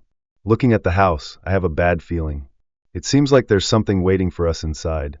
Just thinking about how much effort it took to get here, and now just because of one word, fear, I gave up. My conscience wouldn't allow it." Turning to Gwyn, who looked annoyed, I pulled her up and tried to persuade her. "Gwyn, you have to believe me. We only have this one chance. And MIT is waiting for you at home. If you don't think about yourself, then you have to think about your daughter, right?" Mentioning my daughter Gwyn gave me more strength. She struggled to stand up and pulled me closer to the house. "Wait, let me go with you." Kien's words made me speechless for a few seconds. I turned to look at him and stammered, You, Mr. Kien, why did you say that anyone who comes near will be killed by the Master's demon? Aren't you afraid that you will be like that too?" Mr. Kien looked at me and smiled. He used his knife to cut the weeds and spoke. "Those are the stories my villagers tell me. I have never encountered anything like that before. Besides, you two are girls and you dare to come in. Why should a man like me be afraid?" Then he winked at me and took the knife and went straight inside. Because Kien was with me, Gwyn and I became more confident. "Hung, why is it so cold in here?" Gwyn rubbed her body and turned to look at me. Indeed, the closer we got to the stilt house, the more the temperature dropped. I turned to give Gwyn more motivation to try harder. Looking at Gwyn trembling, I knew she seemed to be very scared. The constant nightmares, as well as Na appearing before her eyes, would make Gwyn, no matter how strong her spirit was, collapse. I walked closer to Gwyn and helped her inside. On the roof, the crows saw us and started cawing. Crow, crow, standing in the middle of the yard, I looked at the 2 pillars in front of me. Suddenly, I discovered something unusual. On one pillar, a white doll seemed to have been burned black. On the other pillar, the doll in a black dress was still intact. Looking at the doll, I felt like it was very familiar. While I was still thinking about where I had seen this doll's face before, the doll suddenly turned its head to look at me. Its mouth opened wide, and it giggled. Startled, I stepped back, tripping over a tree branch on the ground, causing me to sit down on the ground. "Hung, what's wrong with you?" Helping me up, Gwyn spoke in a confused voice. I rubbed my eyes and looked at the doll again, but then the doll returned to its original state. Telling myself that I was seeing things, I turned to Gwyn and smiled awkwardly. I didn't pay attention and tripped over a branch. "Let's go to Kien's place, he's waiting for us." Kien was now standing right on the stairs, pointing at me, signaling Gwyn to come over. Standing in front of the door of the stilt house, Kien took a deep breath and pushed the door open. The wooden door that had not been touched for a long time made a creaking sound. Waving his arm, Kien signaled for the 2 of us to step inside. In contrast to the previous time when the candlelight in the room was brightly lit, now the room was completely dark.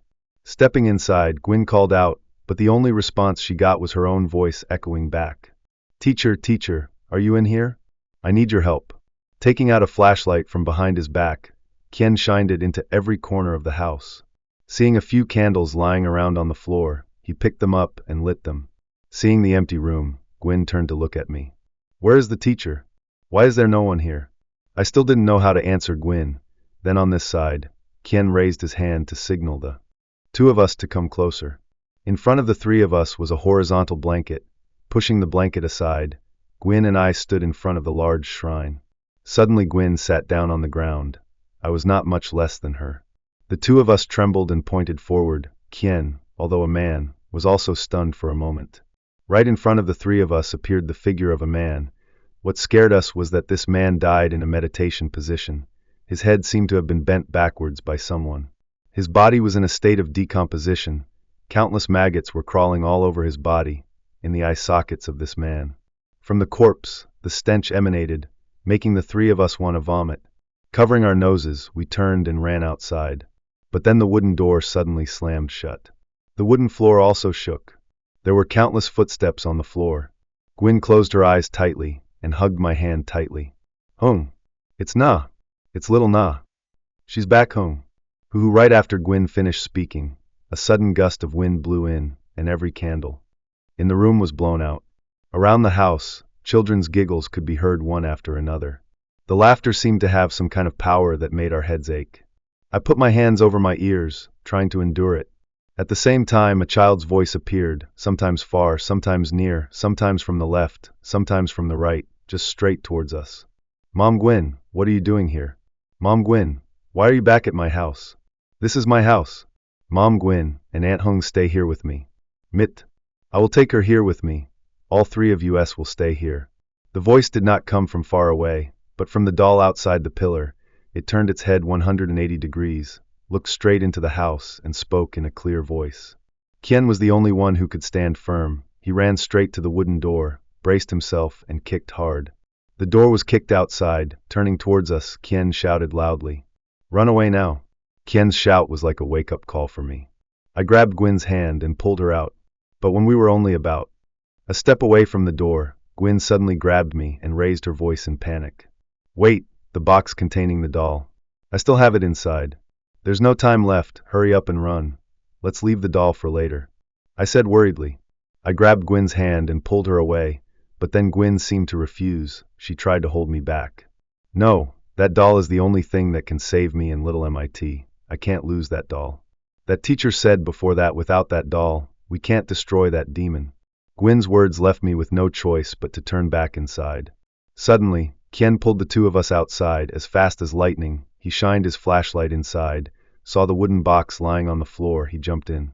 Only a few seconds later, Kien carried the box out and gave it to Gwyn, but at that moment, suddenly a hand holding a child appeared on his shoulder. Kien was immediately pulled back inside. Looking at me and Gwyn, he tried to speak out. "Run, run, run, get out quickly and find someone to come back and save me." I don't know if it was the urgent situation that made me brave, or if it was my courage that arose when I saw the person helping me in danger. Without thinking, I rushed inside, grabbed Kien's hand and pulled him out. Gwyn saw me running in, put the box on the porch, then leaned over to follow. After a few minutes of struggling, all three of us rushed outside. After climbing a few steps, I put my hands on my back and struggled to stand up. Kien helped me and Gwyn, and all three of us ran away together. Just like that, our silhouettes left the stilt house. What all three of us didn't know was that, on the pillar in the yard, a black doll was tilting its head, watching our every move. We thought that after running away from the house, we would be safe, but no, right behind the three of us, the treetops were moving, accompanied by the sound of children's giggles. "Mom Gwyn, where are you going? Wait for me. Mom Gwyn, wait for me, come back to me. Mom Gwyn, come back to me." Mr. Kien helped us both run and looked back. He couldn't believe what had just happened. He turned to look at me and asked in a panic, What the hell is going on here?" I don't know." Looking at Kien, I shook my head, ran out to the main road, and quickly the three of us got into the car. "Driver, hurry up or we'll all die." Mr. Kien patted the driver and spoke urgently. Although the driver did not understand what was happening, seeing our urgent appearance, he did not ask much and stepped on the gas and sped away. At the same time, out of nowhere, a crow appeared, flew straight into the car window and rolled to the ground. A trail of blood gradually appeared and stretched across the window. Behind the silhouette of a child wearing a black dress, it looked at the car with bloodshot eyes. Picking up the crow on the ground, the child pulled it across its neck and bit it hard, sucking all the blood out of the crow and throwing it aside, laughing happily. "Mom Gwyn, you won't escape from my hands, hee." Saying this, the child raised his face to the sky and giggled. His laughter seemed to echo in every corner of the old forest. In the sky, birds cried out and ran away. The child's figure gradually faded and disappeared along with his laughter, returning the space to the quietness of the sacred forest and poisonous water. Sitting in the car, Mr. Kien tore a piece of cloth to bandage the wound.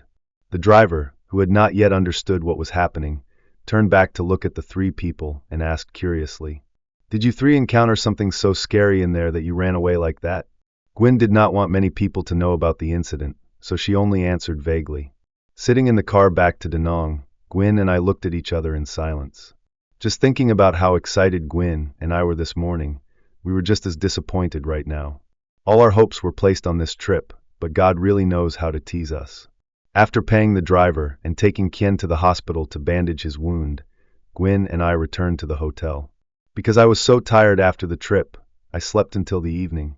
After waking up from a long sleep, I looked at the clock and it was already past 8 p.m. I turned to my side and did not see Gwyn anywhere, so I worriedly got up. "What are you doing standing out here in the cold wind at night, Gwyn?" Seeing Gwyn standing on the balcony, I walked over and asked. Gwyn didn't answer me. Her tears had already fallen. I put a shirt on Gwyn, looked out towards the Dragon Bridge. My mood was equally heavy. Gwyn now put her head on my shoulder. She cried louder and louder. "Hung, is it that everything is beyond saving? Is my last hope, and that of little MIT over? I really don't know what to do anymore. I'm helpless. I'm really helpless, Hung."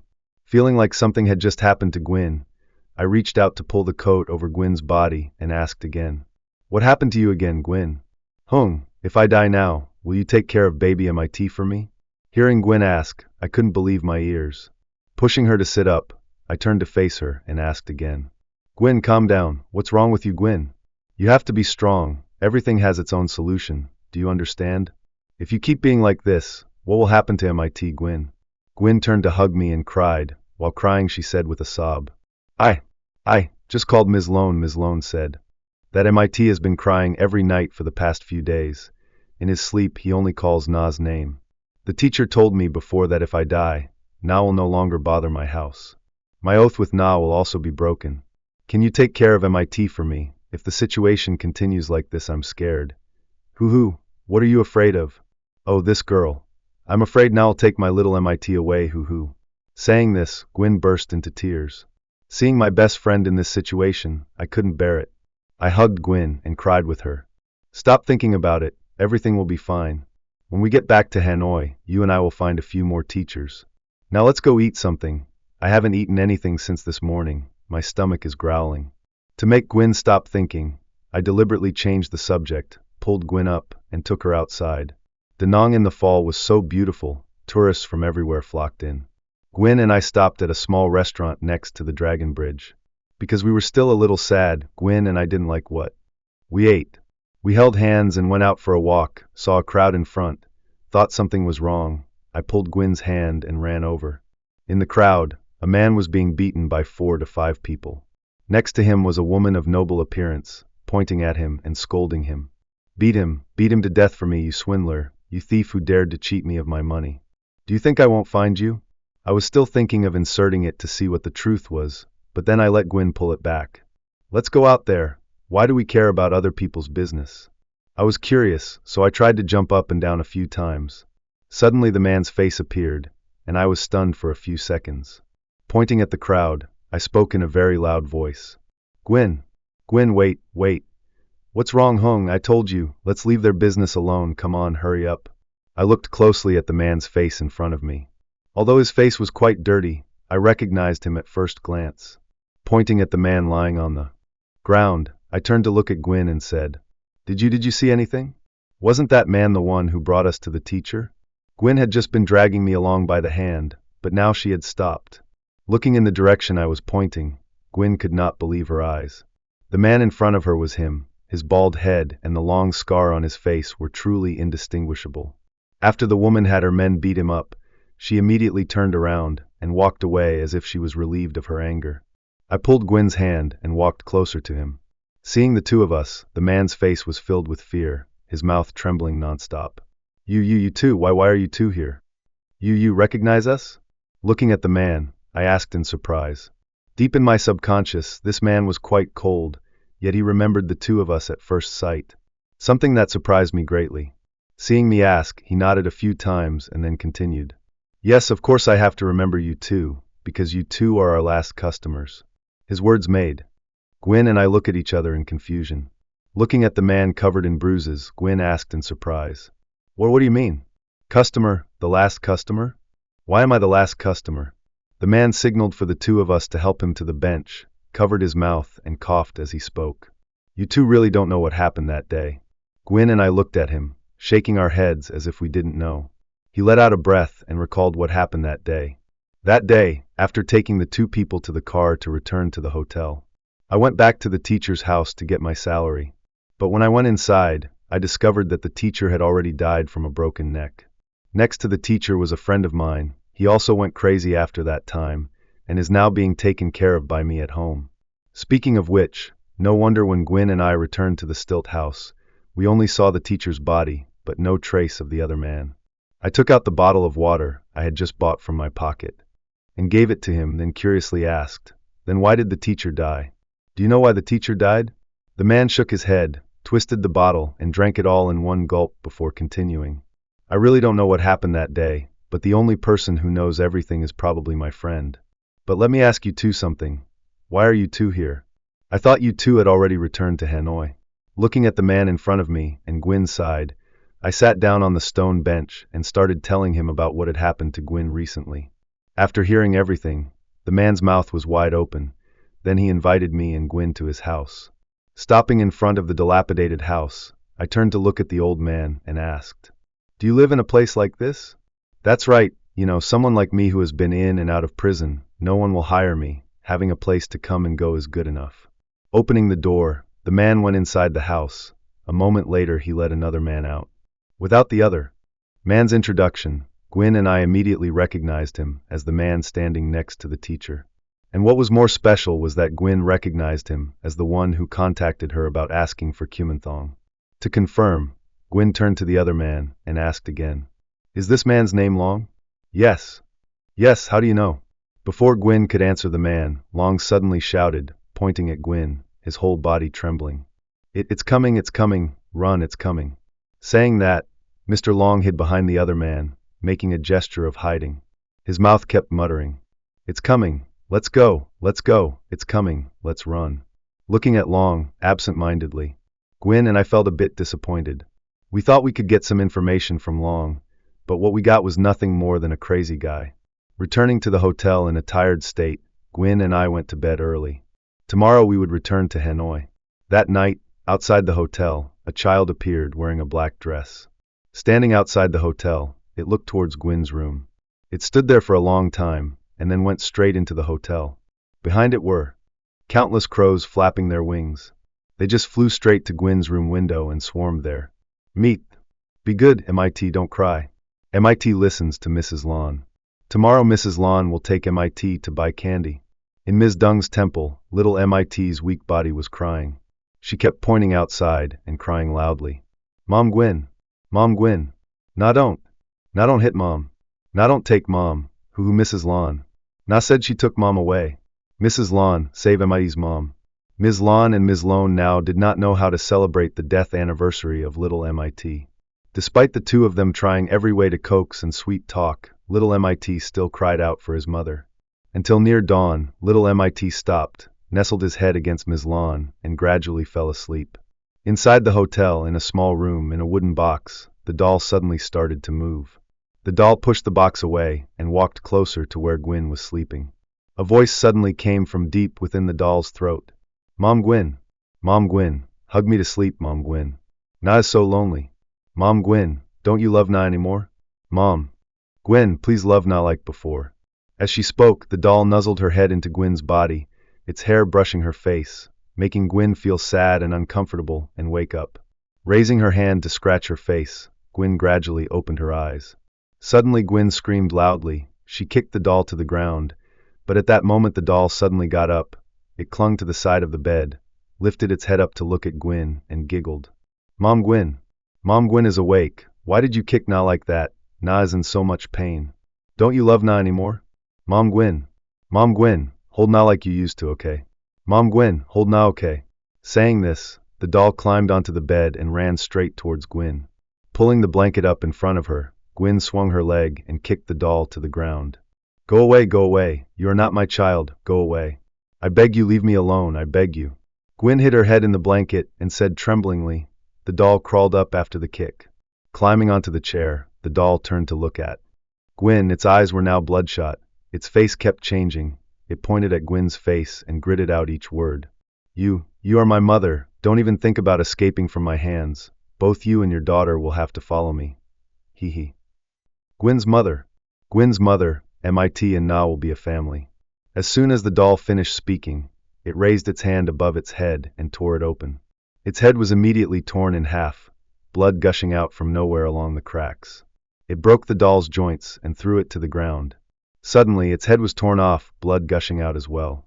Witnessing the horrifying scene, Gwyn screamed loudly. Gwyn! Gwyn, wake up, Gwyn! My call woke Gwyn up. Gwyn seemed to fall into a state of panic. She tossed the blanket aside, fumbled around, and kept muttering. Where is it? Where is the doll? Looking at Gwyn in a crazy state, I couldn't help but feel sorry for her. I pulled her into my arms and tried to calm her down. Gwyn! I'm Hung, calm down, Gwyn. Calm down. There's no doll here. Hung, hoo-hoo. I'm scared. Gwyn turned to look at me and cried loudly. I sighed and tried to comfort Gwyn. But what neither of us noticed was that at that moment, under the bed, at some point a doll had appeared. It crawled out and looked up at the two of us, a strange smile forming on its lips. The next day, Gwyn and I packed our luggage and boarded the plane back to Hanoi. When we got to the airport, I left Gwyn waiting while I finished the procedures. As we were dragging our luggage and getting ready to board the plane, a man's voice came from behind, making us both stop. Ms. Gwyn, wait a minute. Ms. Gwyn. Turning back, I saw that the caller was a familiar man, so I went over and asked, Hey Hung, why are you here? And how did you know we were out here? Gwyn also came and stood next to me, looking at Hung with a puzzled look. Hung forced a smile, took out a piece of paper from his pocket, gave it to both of us, and spoke. Luckily, I went to the hotel this morning to look for you, too, but the hotel said you two had checked out. Thinking you two were here, I quickly took a taxi there. Luckily, I was still on time. Oh, by the way, last night, Mr. Long returned to normal. He woke me up and wrote this letter asking me to deliver it to you too. Receiving the paper from Hung, Gwyn and I began to read it. Each line gradually appeared. Holding the paper in our hands, we could not help but be happy. A joy, a hope came to both of us. Turning to Hung, I happily asked again, Hung, where is Long now? Is he back to normal? Did he tell you he knew where this place was? Up until now, Mr. Hung has only looked at the two of us happily. When he saw me asking about Mr. Long, Mr. Hung shook his head and sighed. I don't think you two need to look for him. He's back to his crazy self. Pointing at the paper, I raised my voice and asked, Do you know where the address that Mr. Long wrote on the paper is? Hung looked at me and shook his head as if he didn't know. According to the paper he gave me, Long had written that the teacher was the one who killed Na, and that teacher had an older brother who was also a talented magician. And what was more special was that Long had mentioned that he could help Gwyn overcome this ordeal. Back at the hotel, we both started searching for information about the teacher's brother, but just like last time, we searched in vain. Until things started to get deadlocked, then I remembered someone, turned to Gwyn and said, Gwyn, try calling Kien to see if he knows this address. Gwyn was still sitting there biting into a piece of bread. When she heard me mention Kien, her eyes widened and she quickly swallowed the bread while mumbling, Oh yeah, why didn't I remember to call and ask him? Gwyn reached into her pants, pulled out her phone, and dialed a number. After a few rings, a man's voice came from the other end of the line. Hello, who is this? Hearing his voice, Gwyn quickly spoke. Mr. Kien. Mr. Kien? I'm Gwyn. Is that Gwyn? Are you back in Hanoi? Why are you calling me? Mr. Kien asked a few questions. Gwyn sighed and answered Kien, looked at the paper in her hand and asked, Hung and I went to the airport today, but thanks to a friend, I know a teacher. We've been searching for him since morning, but no one knows the address my friend gave us. I was so desperate that I had to call you to ask. Having said that, Gwyn began to read the address to Kien. After Gwyn finished reading, a silence gradually appeared on the other side. Gwyn turned to look at Hung, and both of them waited, after a long while Kien's voice rang out. "Hello! Are you two still there?" "Yes, we are here," Gwyn quickly replied. Mr. Kien pondered again, and then spoke hesitantly. "I'm asking a little, but don't worry too much. Can you two tell me who introduced you to this teacher?" Gwyn looked at me hesitantly. I nodded to signal Gwyn to tell me again. After all, Kien had been in a dangerous place with both of us. After listening to Gwyn's story, Kien sighed, then he spoke. "The man you two are looking for, I know where he is, and I can take you two to meet him." Hearing Kien say this, Gwyn and I were very happy. At that moment he felt like a savior to us. But then his next words were like a bucket of cold water thrown straight into my and Gwyn's faces. "But don't get your hopes up too much. I'm afraid you two will have a wasted trip.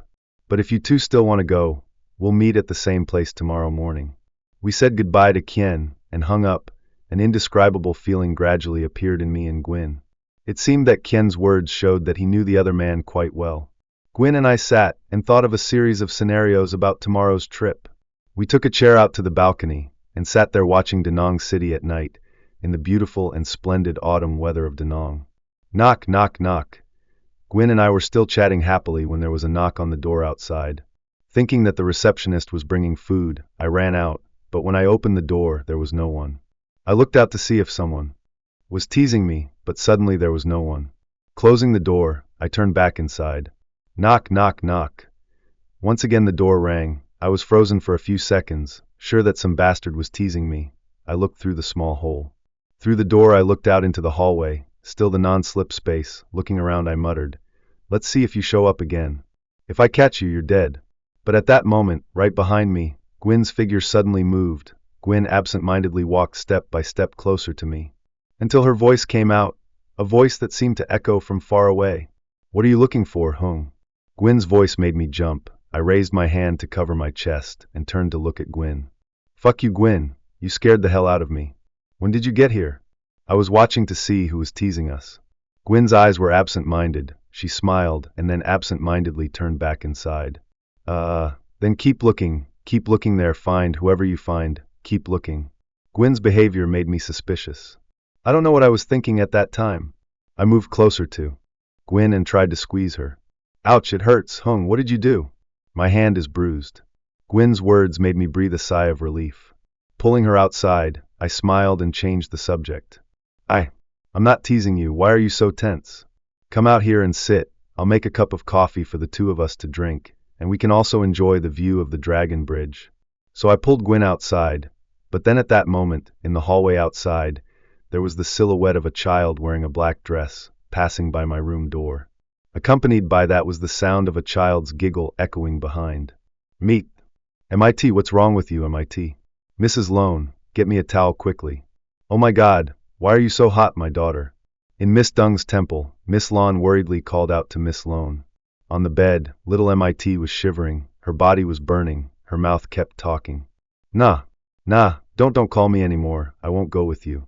Nah, don't curse Mom anymore, Mom loves you too." Looking at the thermometer showing the number 40, Ms. Lon turned to look at little MIT inside. Poor my daughter, at such a young age she has already experienced such things. Ms. Lone had now arrived, put the basin of water on the ground, wrung the towel dry and placed it on little MIT's forehead. Then she turned to Ms. Lon and asked worriedly, "Sister Lon, MIT has a high fever like this. Should we take MIT to the hospital? I'm afraid it won't be good if we leave him at home." Miss Lon signaled Miss Lone to stop, went outside to close the door and light a few incense sticks on the altar. Then Miss Lon returned to bed and spoke. "Let's see how the situation goes. I'm afraid the demon is still outside. If we go out now, we might put MIT in danger." Miss Lan's sentence had not yet finished. Suddenly from somewhere outside the wind blew.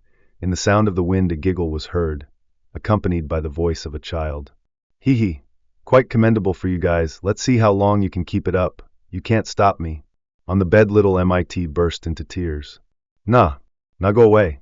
Nah, don't call me anymore. Nah is a bad person. Nah wants to force Mom to go with Nah. Sister MIT won't play with Nah anymore." Seeing MIT crying, Ms. Lone immediately ran over and hugged him. On this side, Ms. Lon was also not free. She took all the statues and things that could ward off evil spirits in the temple and placed them all outside the door. She hoped that these things could prevent that evil spirit from getting close to little MIT. After a while of struggling, Ms. Lon looked outside. Seeing the scene return to normal, she felt relieved and went back inside. Looking at little MIT, whose whole body was drenched in sweat, Ms. Lon sighed and walked over to him. But then at this moment, outside the yard suddenly appeared the figure of a child, jumping around happily outside. The child passed by the electric door. It looked inside. "Oh my God, who can stop me? Sister MIT. Sister MIT, come with Na. Sister MIT. Na is with Sister MIT. Sister MIT, come here with Na." Then the baby laughed loudly again, and his figure gradually disappeared from Ms. Dung's temple. "You two are out already? Get in the car." Unlike last time, this time Mr. Kien personally drove to pick us up. On the way, I asked for some information about the teacher. Perhaps because of the previous meeting, the atmosphere around the three of us was much more comfortable. While driving, Mr. Kien told us about the teacher we were about to meet. According to Mr. Kien, the teacher's name is Bei. People around him often call him by the familiar name of Teacher A. Bei, and the special thing is that the teacher is Mr. Kien's grandfather. "Huh? What did you say? Teacher A. Bei is your grandfather?" Gwyn and I asked in unison. Kien looked at us with wide eyes of surprise and happily replied, "That's right, don't you two think I look like a witch?" Hearing Mr. Kien ask again, I waved my hand and explained, No, that's not what I meant. It's just that I've never seen you use a spell or anything related to spirituality." My question made Kien's face change a bit. He looked ahead with a distant gaze. Kien began to remember. The fact that he did not learn magic was also a sad story of his. The story started 30 years ago. At that time, Kien was just 1 year old. Like his grandfather, Kien's parents were also famous magicians. That night, Kien's parents received a mission, which was expected to be very difficult. It was to destroy the demon of a long-standing family in Saigon, but it was also because of that time that Kien's parents passed away forever. They lost their revenge while fighting the demon.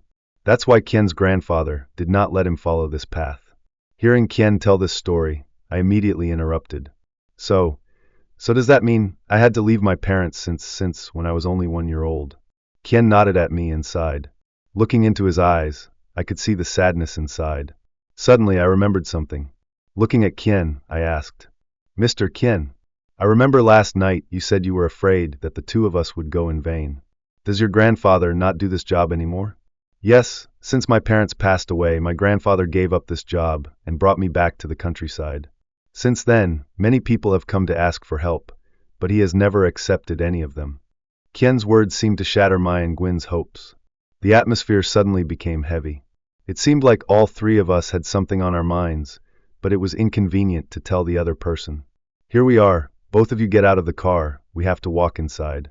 After more than 3 hours of driving, Mr. Kien took us to a small village. Going deep into the village, Mr. Kien pointed and happily said, "Here, you two follow me inside, Grandpa." "I'm home, Grandpa." Opening the gate, Mr. Kien ran inside and called out. Inside the house, an old man was trembling and leaning on a cane as he walked out. "Kien, is that Kien? Where have you been for the past 3 to 4 months that you haven't come to visit me? And who is this?" "Yes, these two are." Before Kien could finish his sentence, his grandfather raised his hand to signal him to stop. He looked straight at the box in Gwyn's hand and asked, "Where did the box in your hand come from?" Gwyn hugged the box tightly, her hands trembling slightly. She turned to look at the old man and Gwyn replied, "Sir, do you know this box? This box is to contain a ghost child. I asked for it from a teacher in Kontum." Hearing this, the old man turned around and walked away. He went inside the house and signaled for the three of us to sit down before he spoke. "How do you know about this box?" "Because I have one like it." Speaking of this, Kien's grandfather told Kien to go inside the house and bring out a box exactly like Gwyn's, except that while Gwyn's box was black, his box was white. The box that Kien placed on the table suddenly shook, and from inside, there was a continuous rattling sound. The box in my hand was no less. The two boxes kept shaking. Kien's grandfather frowned slightly. He took out 2 amulets written in Thai and placed them on the 2 boxes, and immediately the 2 boxes returned to their original state. Looking at the box on the table, Kien's grandfather told us the story of these two dolls. According to Master Bei, when he was young, his master received two bodies of children from a woman. Later, the two children were refined by his master into two Kumanthongs, but then one of the two became too resentful after being refined into Kumanthongs. Instead of having the thoughts of a child, it had the blood of a demon. The master was afraid that it would harm people, so he wanted to get rid of it many times, but unfortunately, this child became too resentful and could not be defeated. That is why, before Master Bei passed away, he gave the two dolls to his two disciples, Kien's grandfather and the other shaman, with the hope that one day Kien's master would be able to raise this doll to health, to get rid of the other one. Hearing Kien's grandfather tell this story, the three of us seemed to understand the problem. I could not keep calm, so I looked at the old man and forced a question. Sir, can your child beat this child now? The old man sighed and answered me. Hayes, I don't dare hide it from you girls. Until now, I still have not once known the true strength of this child. I only know that his strength is unimaginable. But you too can rest assured, because he is the karma created by my master, so I will try to help you too as much as I can. After explaining the situation, Mr. Bei signaled for the three of us to go outside while he carried the two boxes into the small room. Gwyn, I, and Mr. Kien were worried outside in the yard. Time passed by, and now the sky was gradually turning to night. In the room, Mr. Bei's voice was still murmuring, but suddenly a sound came from the sky. Caw, caw, caw. Hearing the strange sound, the three of us quickly raised our heads to look up. A large flock of crows had appeared in the sky. They were flying around above, and then covering Kien's yard. Inside the room, the teacher's chanting grew louder and louder, and the sound of things breaking and shattering could be heard one after another. Outside, the flock of crows suddenly began to caw loudly, flapping their wings and flying straight up into the sky. In the sky, dark clouds were gradually gathering as if they wanted to swallow the house. The wind also began to stop. Suddenly, Kien's grandfather's screams rang out, causing all three of us to run. Inside.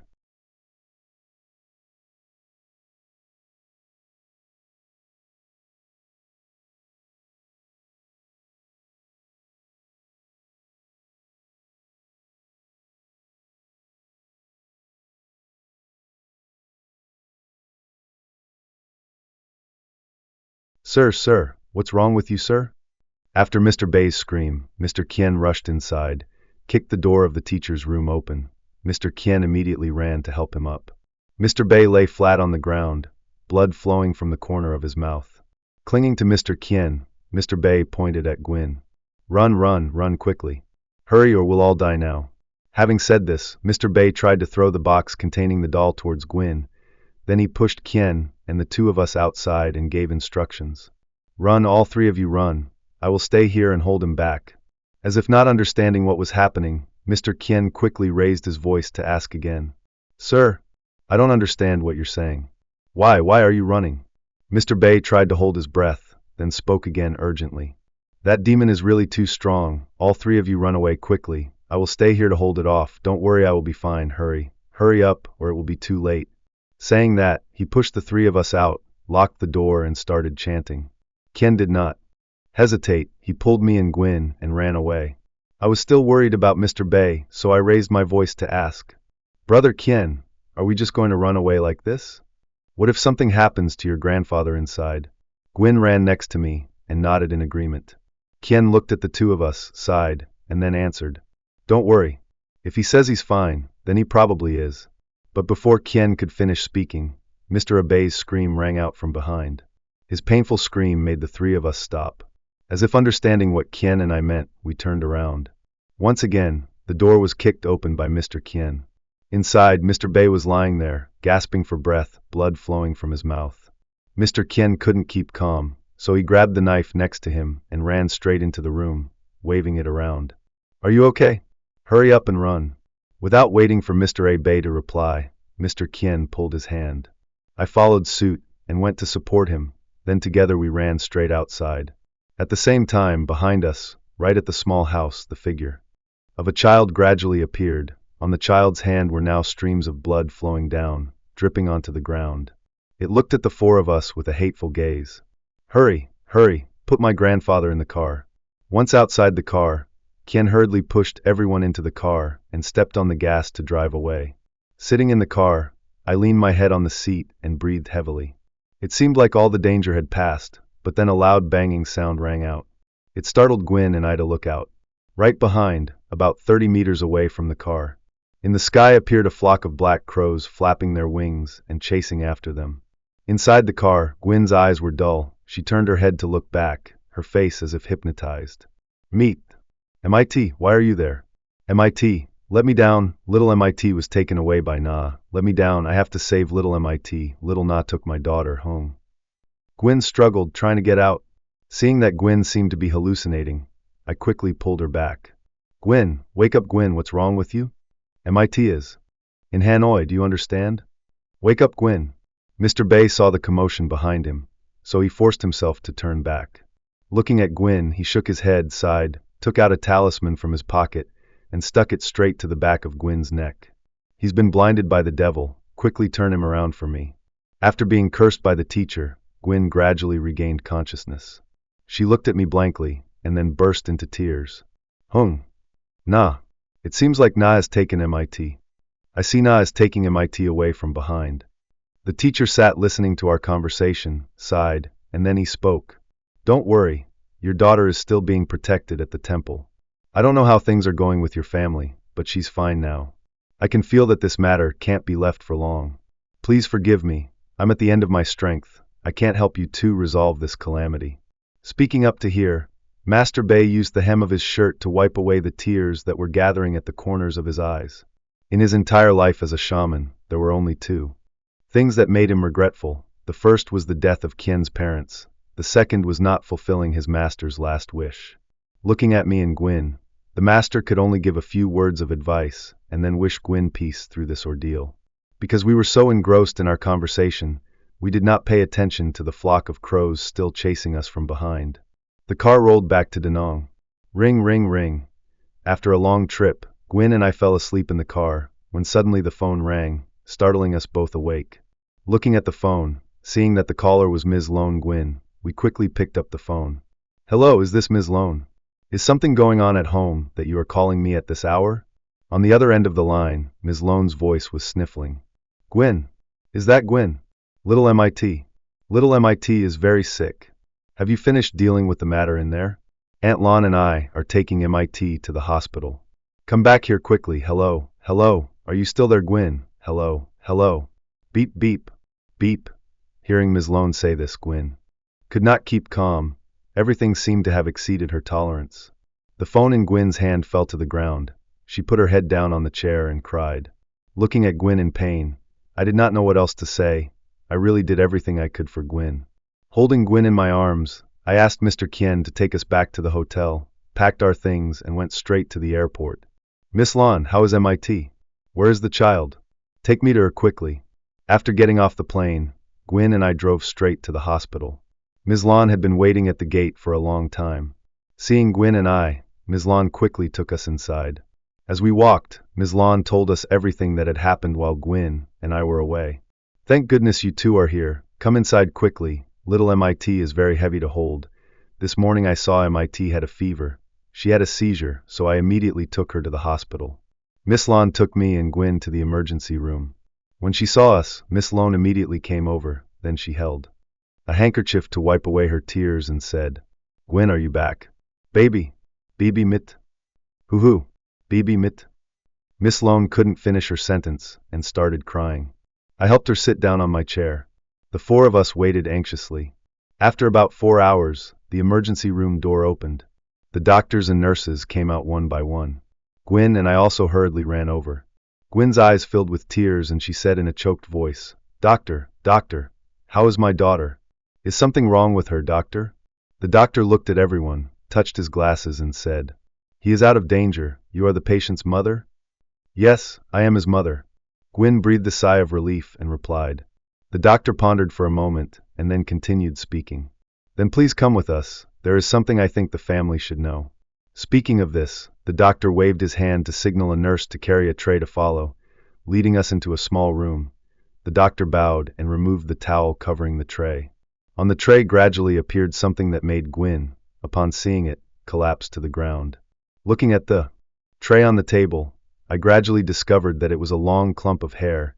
Deep inside it seemed to contain a red lump of flesh. No, to be exact, it was a fetus.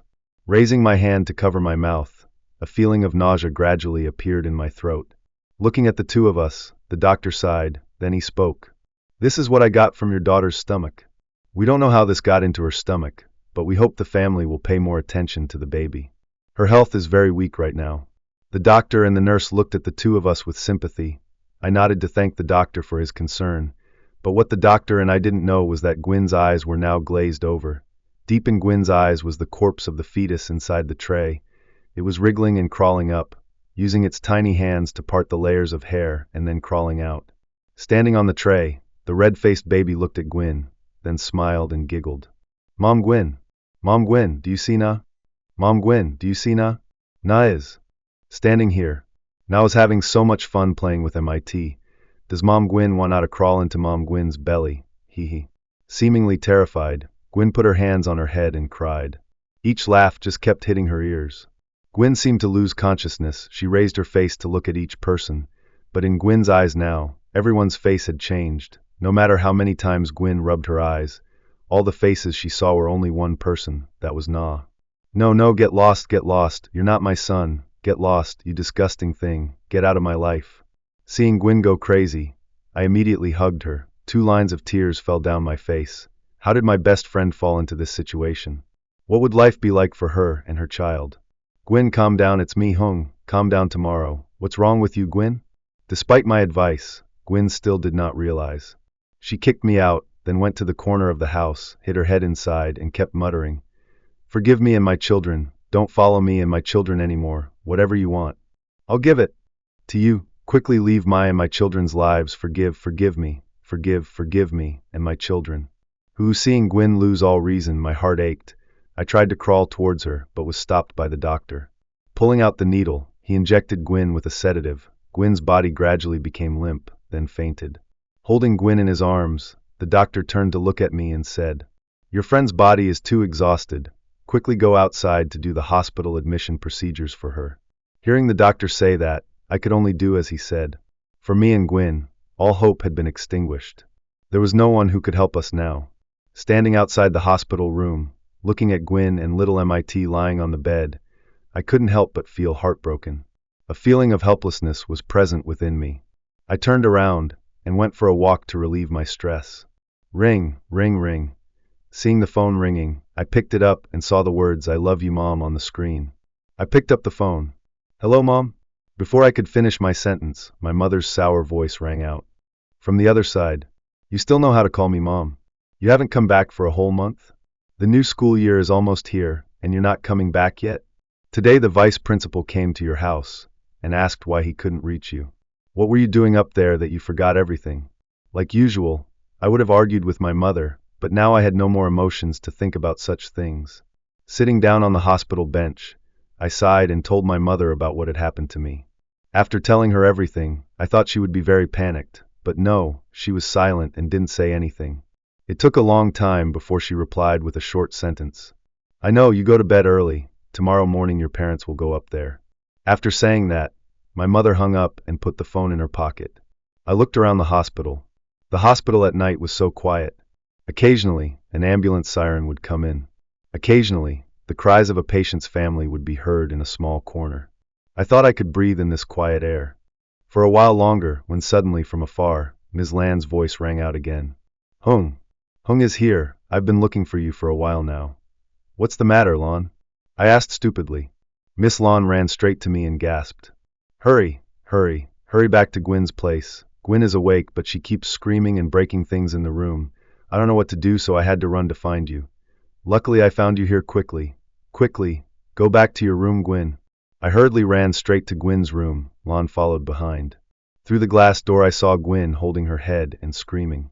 Go away, leave me and my children alone. Go away quickly." Little MIT is now awake. Her body is wrapped around with 4 tubes and oxygen tubes. She just stands next to Gwyn, clinging to her body and crying loudly. Mom Gwyn, what's wrong? Mom Gwyn, don't scare MIT. I pushed the door open to rush in but couldn't. The door was locked by the doctor. A few nurses saw the urgency of the situation and rushed out, they injected Gwyn with some kind of medicine that made her faint. Seeing my best friend being tortured to the point of not being able to live or die made me very angry. But as angry as I was, I couldn't do anything about it, simply because I didn't know what Gwyn was facing, and I couldn't see it. What's wrong? Take us to see her. Why did you let things get this bad before telling me? Early the next morning my parents were at the hospital. After meeting my mother, they took them to Gwyn's hospital bed. Looking at Gwyn's emaciated body, my parents sighed. Poor girl, why is she being tortured to the point of madness? Well, while there's life there's hope. Quickly put this amulet on her pillow, and then we'll be on our way. Saying that, my mother took out 2 strangely shaped amulets from her pocket and hung them around Gwyn and MIT's necks. My mother pulled me outside. From the moment I met my parents until now, I still didn't understand what was happening. Why were my parents so different today? They pulled their hands away from my mother's and spoke in a puzzled voice. Dad, Mom, what's wrong with you two? Why are you two so different today? And what is this? Where did you get it? Without waiting for me to finish my sentence, suddenly Ms. Lon came over, holding the amulet, looking at it and raising her voice in surprise. This talisman is... My mother was about to say something to me when she saw a stranger holding the amulet and turned around to ask. This is... Miss Lon placed the amulet inside Gwyn. Then she turned around, bowed to my mother, and responded. I'm sorry. I'm an acquaintance of those two. But let me ask, is that amulet you put around your neck? Miss Lon was still embarrassed, not knowing how to ask appropriately. My mother looked urgent. She raised her voice to interrupt Miss Lon. Yes, this is an amulet, an ancient Thai amulet. How do you know this amulet? Miss Lon was stunned, her mouth stuttering in thought. No wonder this talisman looks familiar to me. I think Ms. Dung showed it to me before. I heard that the person who can write this talisman must have profound power. My mother no longer paid attention to Ms. Lan's words then. She looked at me and said, Let's go quickly. We have to go back to the Thai village to find your grandfather. If we don't hurry, we won't be able to save Gwyn and her mother anymore. That's right, don't hesitate any longer. Let's go, son. My father was also in a hurry. Hearing my mother mention my grandfather, I couldn't believe my ears. Everything happened so fast that I didn't know how to arrange it properly. But then, because of Gwyn, I quickly told Ms. Lon a few words and followed my parents to the car. So after many years of waiting, I was officially able to return to my mother's homeland. A land that holds mysterious spiritual things.